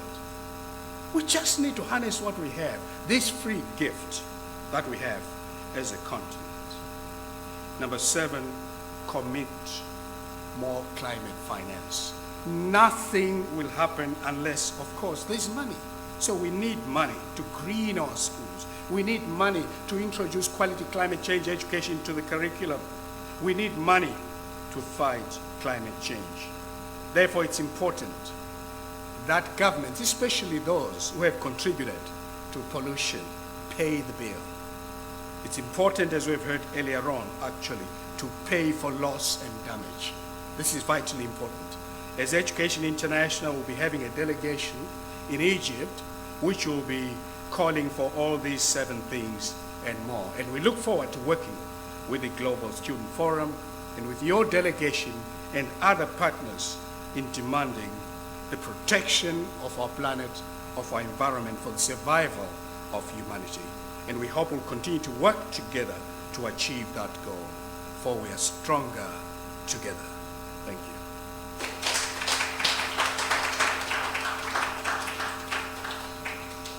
Thank you very much, Dr. Dennis. That was brief. Of course, it was thematic and sharp, straight to the point. Next is Mr. Peter Derry. Of course, I've also kept you waiting for so long. He's the Director of Environment at the Ministry of Environment, Science and Technology an astute lawyer of many years, and of course an environmentalist almost 20 years. He has been the lead for Ghana's exhibitions and of course climate policy and national determined contributions. For the past many years, he's been the lead negotiator for Ghana on issues such as climate, environment, clean air, and the rest. He is currently the co-chair for the Global Coalition of Climate and Clean Air. Your Excellencies, please, let's welcome Mr. Peter Derry as he takes his turn. Thank you very much, and good evening to all of you. I will do this in 5 minutes because all that I have to say has been said already. And I was telling Honorable Kokofu that, well, we are coming from the same sector. Why not just do it one? I mean, when he speaks, it should be enough. But well, since I'm here on mission by the minister, I have to deliver whatever he has asked me to do. However, I will summarize that because of time. So I would first and foremost want to stand on existing protocols, excellencies, distinguished dignitaries, student leaders, my fellow youth colleagues, ladies and gentlemen. First, I want to thank the leadership of this particular group for inviting the minister to be part of this important event, and to apologize for his unavailability due to some other assignments that I've coincided with this particular event. He likes a lot of issues related to the youth, and I'm sure, but for the nature of the other assignment, he would have been here in person to make his statement. I would summarize what he asked me to say, but needless to say that the world is faced with triple planetary challenges, and we all know them: biodiversity loss, pollution, and climate change. Today, we are talking about climate change. The threat of climate change, we all know, is not just to developing countries and poor nations, but also to stronger countries, richer countries, and more powerful states. The threat, as we all know, is multidimensional, from temperature increase to sea level rise, shifts in growing seasons, biodiversity loss, as well as increased frequency and intensity of extreme weather events such as heat waves, storms, floods, and droughts. Climate change has now presented itself as the most challenging phenomenon to development in this world, and Ghana is not an exception. Ladies and gentlemen, if you look at all the sensitive sectors of Ghana's economy, climate change has impacted greatly on it. And I'm sure it's same for the countries where you are also coming from. But let me come back to the topic that we are dealing with today, which has to do with environmental justice or climate justice. Climate justice is one that recognizes civil rights, peoples, and communities. It is one that is very inclusive, that goes beyond just reducing emissions and building resilience, but promoting sustainable development goals. And I think the theme for today is apt and timely as we discuss issues relating to the youth, the vulnerable, and the weak. The issue of climate change has been on top of government's agenda for many years, and I would just want to quote what the President said at COP27, and this is what His Excellency the President of the Republic of Ghana, Nana Addo Dankwa Akufo-Addo, said. He says,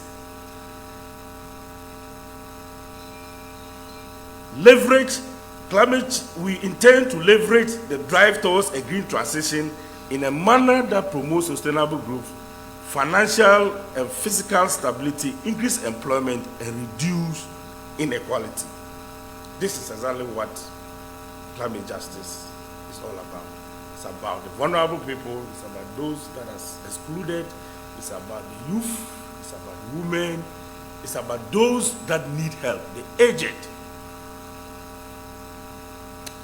There are quite a number of things that government has been doing to address climate justice, and I just want to use the opportunity to share a few of them with you. Earlier on, the executive director of the EPA had mentioned about the fact that Ghana is currently chairing the Climate Vulnerability Forum, CVF, and as a result of that, we are championing loss and damage for COP27. We are championing to ensure that loss and damage is brought to the forefront, is put on the agenda of COP27. And at the last substance meeting, which is supposed to be the meeting, the scientific meeting ahead of the COP, it was agreed and accepted that loss and damage will be on the agenda of COP27. This is simple because those of us who are currently bearing the brunt of climate change have contributed very little to the problem. And I think this has been emphasized too well this afternoon.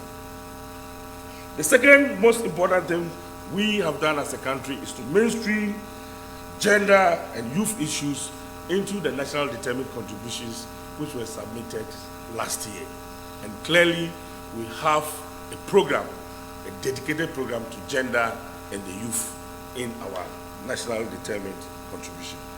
Ghana, together with the ILO, has also developed a just transition plan, which is supposed to ensure that as we transition from a brown economy to a green economy, we do not lose sight of certain important elements, including unemployment, including creating decent jobs for our youth, and ensuring that the vulnerable are catered for.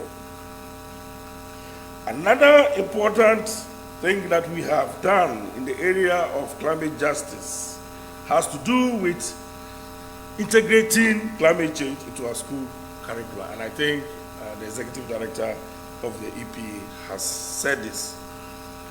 The government of Ghana will be developing what is known as prosperity plan for the national determined contributions. If you look at the current national determined contributions that we have put forward, we have talked about how much emissions we want to reduce, the level of resilience we want to build, but we are not too clear when it comes to just transition. And so we want to develop a prosperity plan for Ghana, and the target is the youth. I looked at the last census and I realized that about 57% of Ghana's population was under 25 years. I couldn't believe it. That is quite huge. Another important thing that we are doing as a country to ensure we transition justly is that we are developing a national adaptation plan. And the national adaptation plan is to incorporate all vulnerabilities across the hotspots in this country, the areas that are worst hit when it comes to climate change, and also to target groups that suffer the most when it comes to climate change. And these are women and children. We all know that in this part of the world, women are given special roles. Women are the caretakers of the home. In some communities, they are the ones that have to go for water from distances as a result of climate change. Young girls who are supposed to be in school have to travel distances to fetch water before they go to school. By the time they get to school, they are already tired as compared to their male counterparts. So issues of women and young girls are going to feature strongly in the prosperity plan that we intend to develop for Ghana. Ladies and gentlemen, as I said, I'm summarizing the speech because of time, but I have a few advice for the youth. The simple reason is that the youth are adaptable to change and can quickly make low carbon lifestyles and career choices as part of their daily lives. There are simple things that young people can do that older people cannot do. For example, young people can walk or ride a bike instead of taking a vehicle. They can take public transportation. When buying new vehicles, they have the opportunity to buy more or most efficient, lowest polluting vehicles, unlike their older colleagues that have already acquired them. You are yet to acquire. So you have the opportunity to do this. You have the opportunities as you create your own homes now to replace energy-hungry incandescent lights with energy-saving LEDs. You can buy energy-efficient appliances as you begin life. You can plant a tree to help purify the air. And you can also use social media to educate colleagues. So there are a lot of opportunities that the youth can help or use to contribute to reducing emissions and also building climate resilience. So to conclude, I want to also commend the Global Students Forum and the All African Students Union for putting together this event, at least to remind yourselves and all of us of our roles in achieving the global targets and to encourage each other to do more. I wish you a successful event, and I hope that you will communicate whatever outcome that you will have after this meeting to the Ministry of Environment, Science, Technology, and Innovation for further action. As we go to COP27, we are open to discussions to include a few youth in government's delegation, and I look forward to further engagement with you. Thank you very much, and have a successful day. Thank you very much. Doing one more time for Mr. Peter Derry.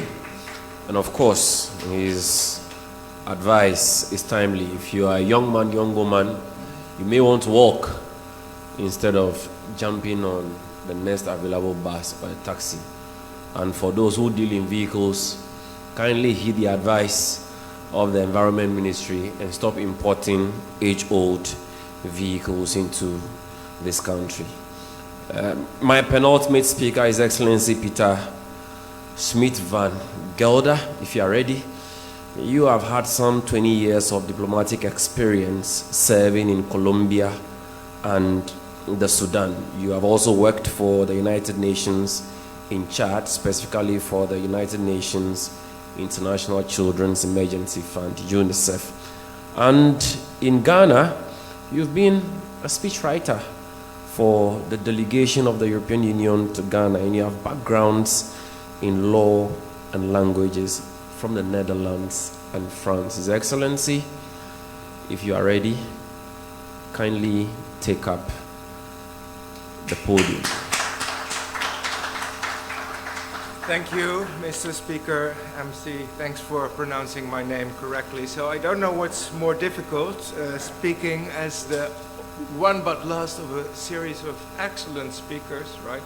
Or speaking after the nice cultural event, the dance and all we saw. So I propose you only listen to my voice 5 minutes, and I propose I stand on all the protocol observed, as the previous speaker, also Peter. I stand in for Mr. Irshad Razali, my ambassador and the deputy. He's currently in Brussels, actually speaking about the environment. I also propose I stand on everything said. It is true I come from a continent which has a part in the pollution. It's also true I'm from a rich country that will suffer a lot from, for instance, the rising sea levels, because half of my country is below sea level. And it's also true my continent is doing currently really quite a lot for the adaptation and mitigation worldwide, in Europe itself, in the region, and also in Ghana. So bear with me 5 minutes, I summarize. So we see climate change everywhere in the world, across the globe. We see the disasters. We've seen it now in Venezuela, in Pakistan, the Hurricane Ian in the United States, also in Germany, Belgium, the heat waves. So it's clear all of humanity is vulnerable to this crisis, some more vulnerable than others. as rightly said by Executive Vice President of the EU, Frans Timmermans, our so-called Green Deal apostle, we are all in the same ocean, but not in the same boat.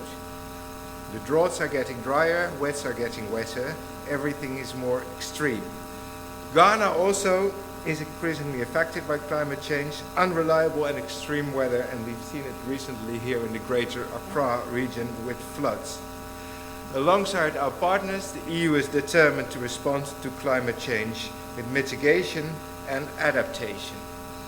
Now, how do we do this? First, our main goal is to remain ensuring the Paris commitments stay below 1.5 degrees Celsius, as repeated in the COP26 in Glasgow, and now we have the COP in this continent, in Africa. It means cutting emissions and investing in sustainable energy sources.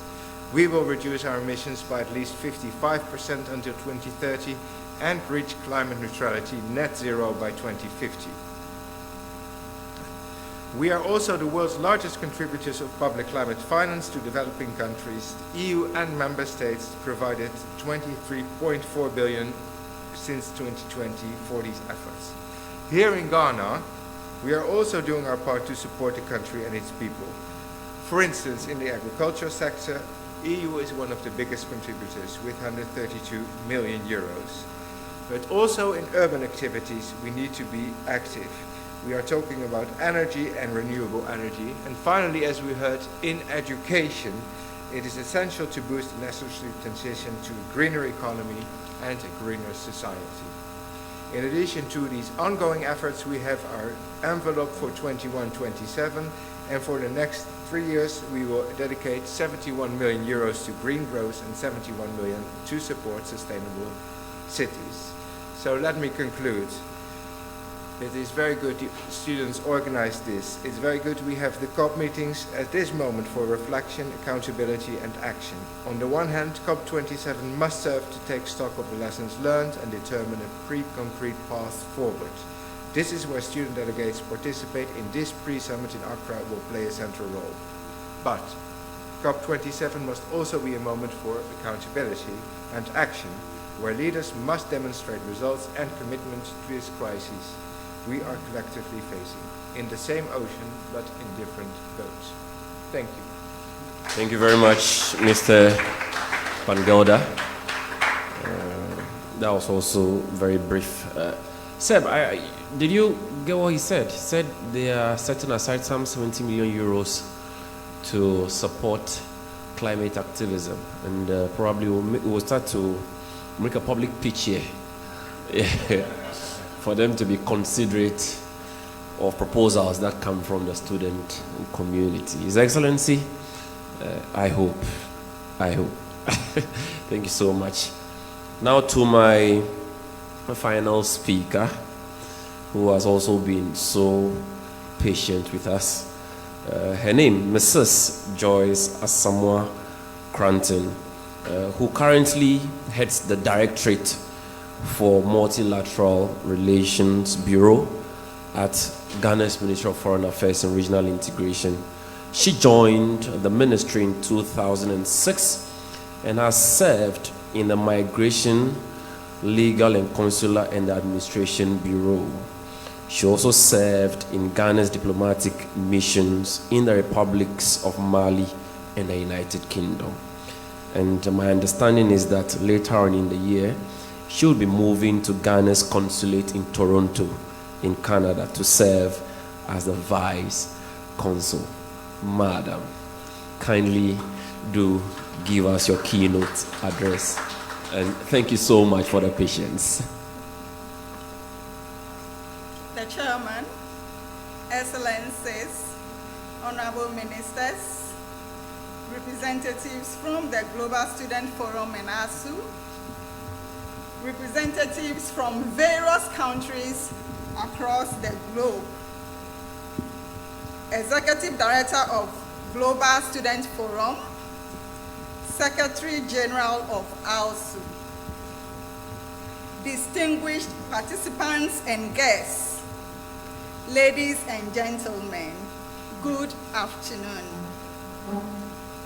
It is a pleasure and honor to address you today on the topic of climate change and its impact on education.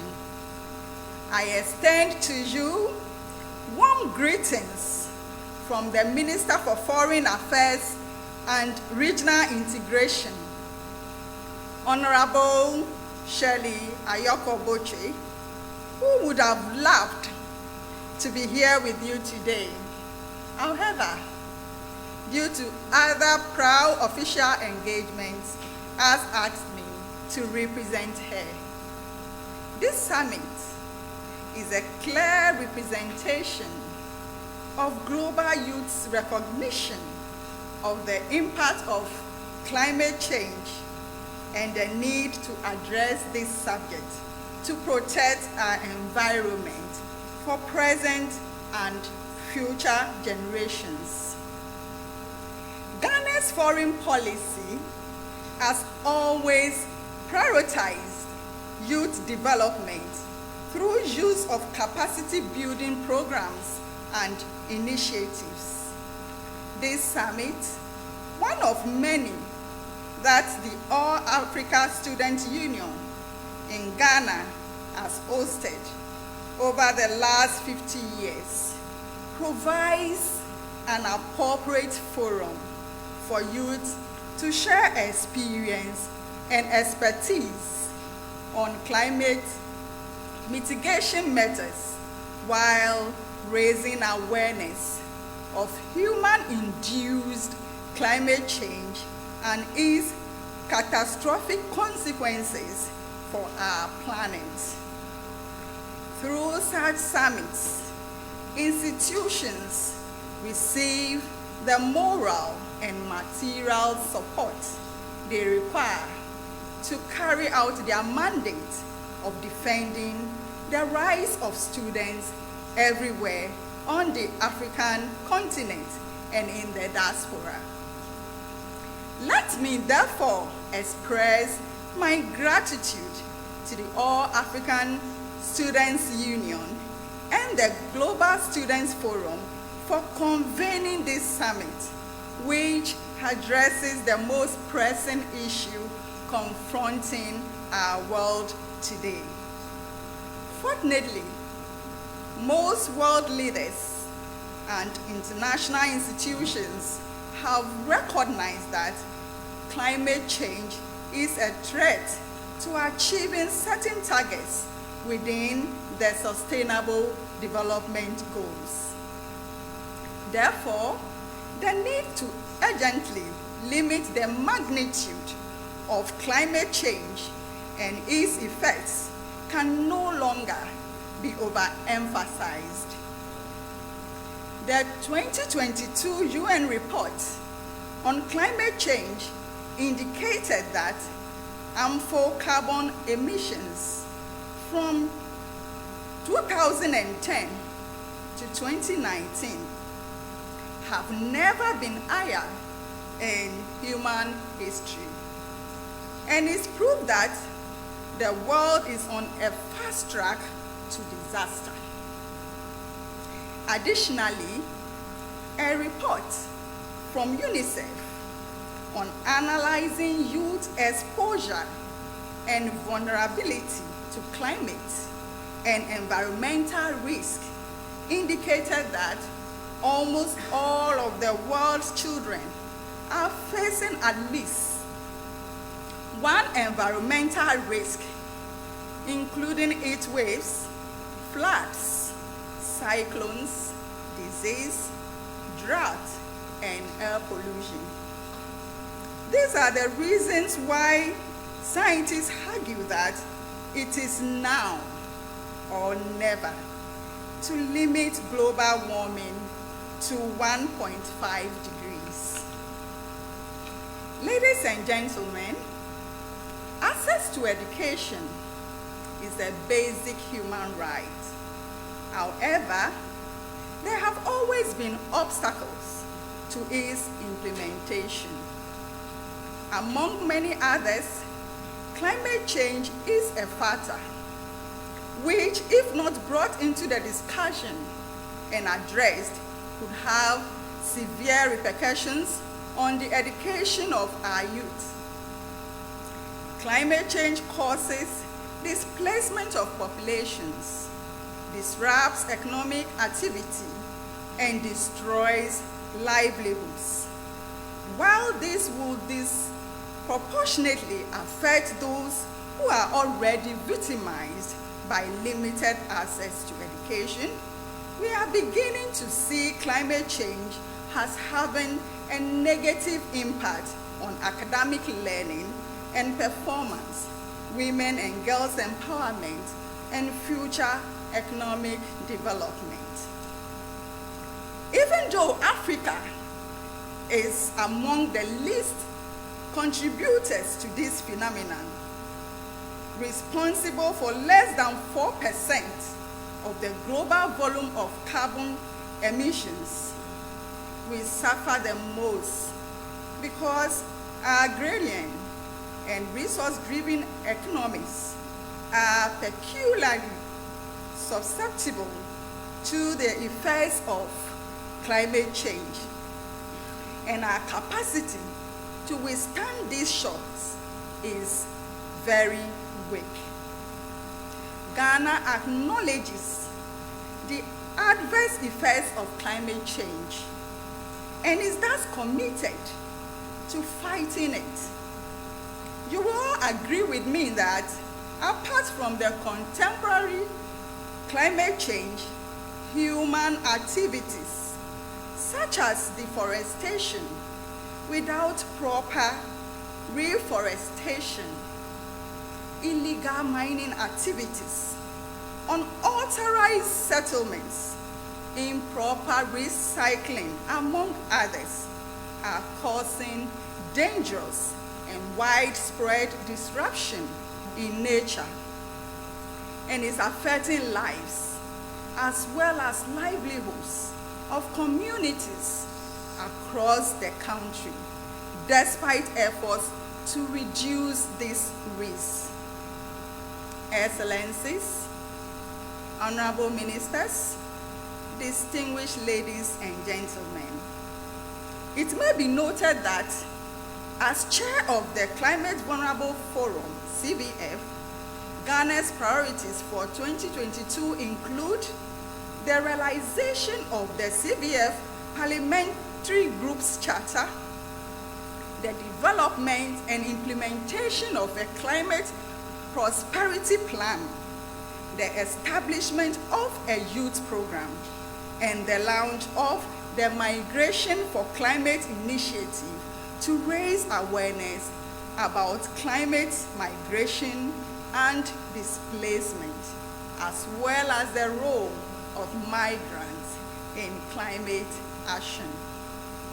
To facilitate the involvement of the youth in decision-making, implementation, monitoring, evaluation, and reporting of climate action interventions from the grassroots to national level, the government of Ghana has appointed a youth ambassador for the CVF, who is expected to promote mutual understanding and bring together the youth to contribute to efforts to meet the ambitions of Ghana's nationally determined contributions of the 1.5 degrees Celsius Paris Agreement goal, and have adequate tracking mechanisms in place to make a difference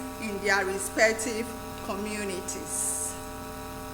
I must say, extreme temperature increases are complicating interactions for water supply, food security, ecosystems, public health, and the economy. The combination of erratic rains and unpredictable weather patterns, as well as the drying up of major water and river sources, necessitates immediate and broad-reaching action. In light of this, to reduce deforestation and restore degraded landscapes, the government of Ghana has implemented several initiatives, some of which are the Green Ghana Day and Planting for Food and Jobs. These initiatives include crops such as cocoa, cashew, coconut, guava, coffee, banana, and others, which are planted to help retrieve the country's lost forest reserves and is expected to create jobs for many unemployed Ghanaians, especially students, during the nurturing and maintaining process. Excellencies, ladies and gentlemen, climate change has impacted many aspects of human existence, just as it has disrupted education.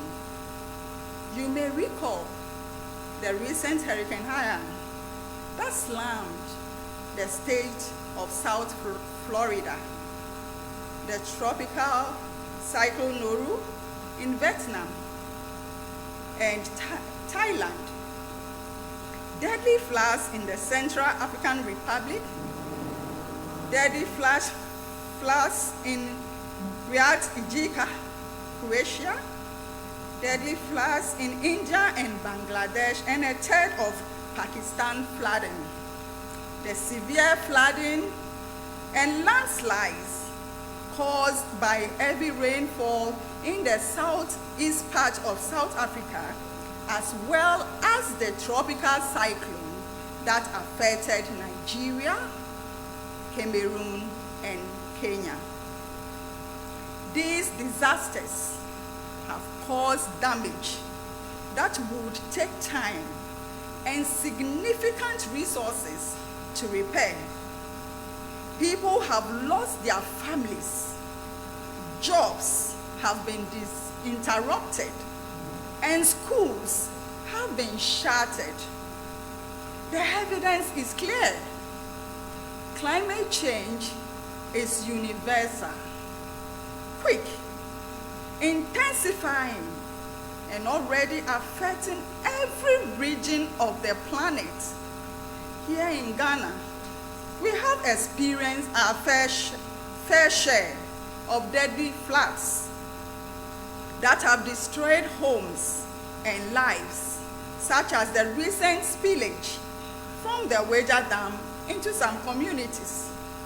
In this regard, Ghana has made climate education a priority in its reform standard-based curriculum. This implementation is to introduce children to the nuances of the phenomenon to build their resilience.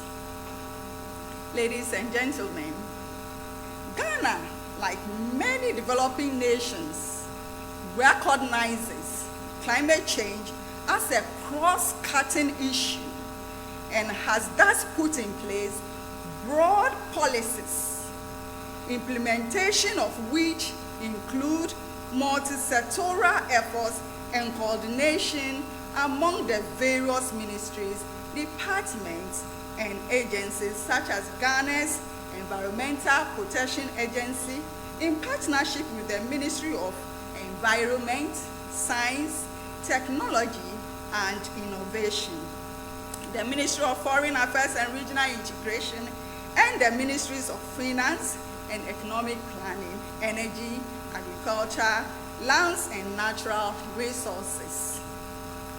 A few weeks remain until COP27 in Egypt. We must, therefore, intensify coordinated actions to address climate change-related challenges in order to carry out the decisions made at COP26. Without refute, the Paris Agreement is a covenant of hope with humanity and contains all the provisions we require to achieve our climate goals. However, in order to fully realize its potential, all nations must take deliberate and coordinated actions as a group to complete the agreement's unfinished business. In conclusion, I wish to assure you that Ghana stands ready to advocate for change until our world is free from the insecurities and discomfort caused by climate change. Meanwhile, as the chair of CVF, we pledge to combat climate change by maintaining ambition and supporting regional and international climate negotiations, as well as the necessary conditions for mitigation and adaptation. I wish you fruitful deliberations and a successful summit. Again, I welcome you all to my beautiful country, Ghana. Enjoy your stay. Thank you for your kind attention. Thank you, Madam Joyce Asamoah Kranting, for exercising all the patience you could muster. And pretty shortly, I would have the chairman come up here to close this opening ceremony for us. But before that, we've had short addresses from the All Africa Students Union, from the Global Students Forum, the 100 Million Campaign, from the UNDP, from the UNESCO office in Ghana, and also from the Environmental Protection Agency, the Ministry of Environment, Science and Technology, of course the Ministry of Education, one of whose deputies here and chairing the program for us. And of course, we also had representation from the Ministry of Energy and the Ministry for Foreign Affairs and Regional Integration, whose representative, the Director for Multilateral Bureau, Madam Joyce Asamoah Kranting, just delivered her address. And I want to say a big thank you to the ministry, particularly for supporting this program. Honorable John Intim Fojo, if you can kindly walk up to the podium and close the event for us. Immediately the chairman is done with his closing remarks, would quickly clear the place for photography, order of photography. I'll be announcing that. Honorable, please. Thank you very much, my good friend. Excellencies, honorable ministers, the Executive Director of Global Students Forum, and all distinguished guests, my friends, student leaders from across the world and the host country, Ghana. Indeed, the purpose of this training has been well served. And you will agree with me that we have all agreed that students, and for that matter, the youth, are the most effective agents to ensure that this advocacy becomes effective. The most affected and the very people who must be the front and center of the very actions that we hope to see in our efforts of building a world and creating a world that is sustainable, that will be very fit for living, and that will be around for a very long time, and to safeguard the livelihoods of everyone living everywhere in this world. The already amplified voice that you brought from your various countries, I believe most sincerely that have been enhanced and equipped even the more by the very insightful submissions that we have received from our keynote speakers and all speakers who have contributed very significantly to the success of the pre-summit that is ahead of us. I do hope that we have every skill and every information, every knowledge, and every tool that it takes to make us effective voices, to make the world hear our voice, our stand, and ensuring that the changes that we hope to see in policies, the commitments that we want to see in nations, organizations, and the behavioral changes that must even start with us as youth becomes a reality.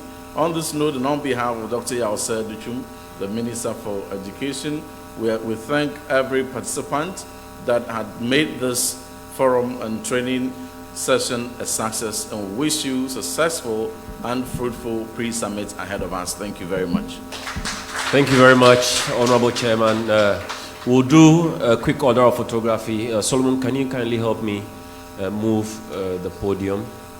And so, distinguished invited guests, if you can kindly come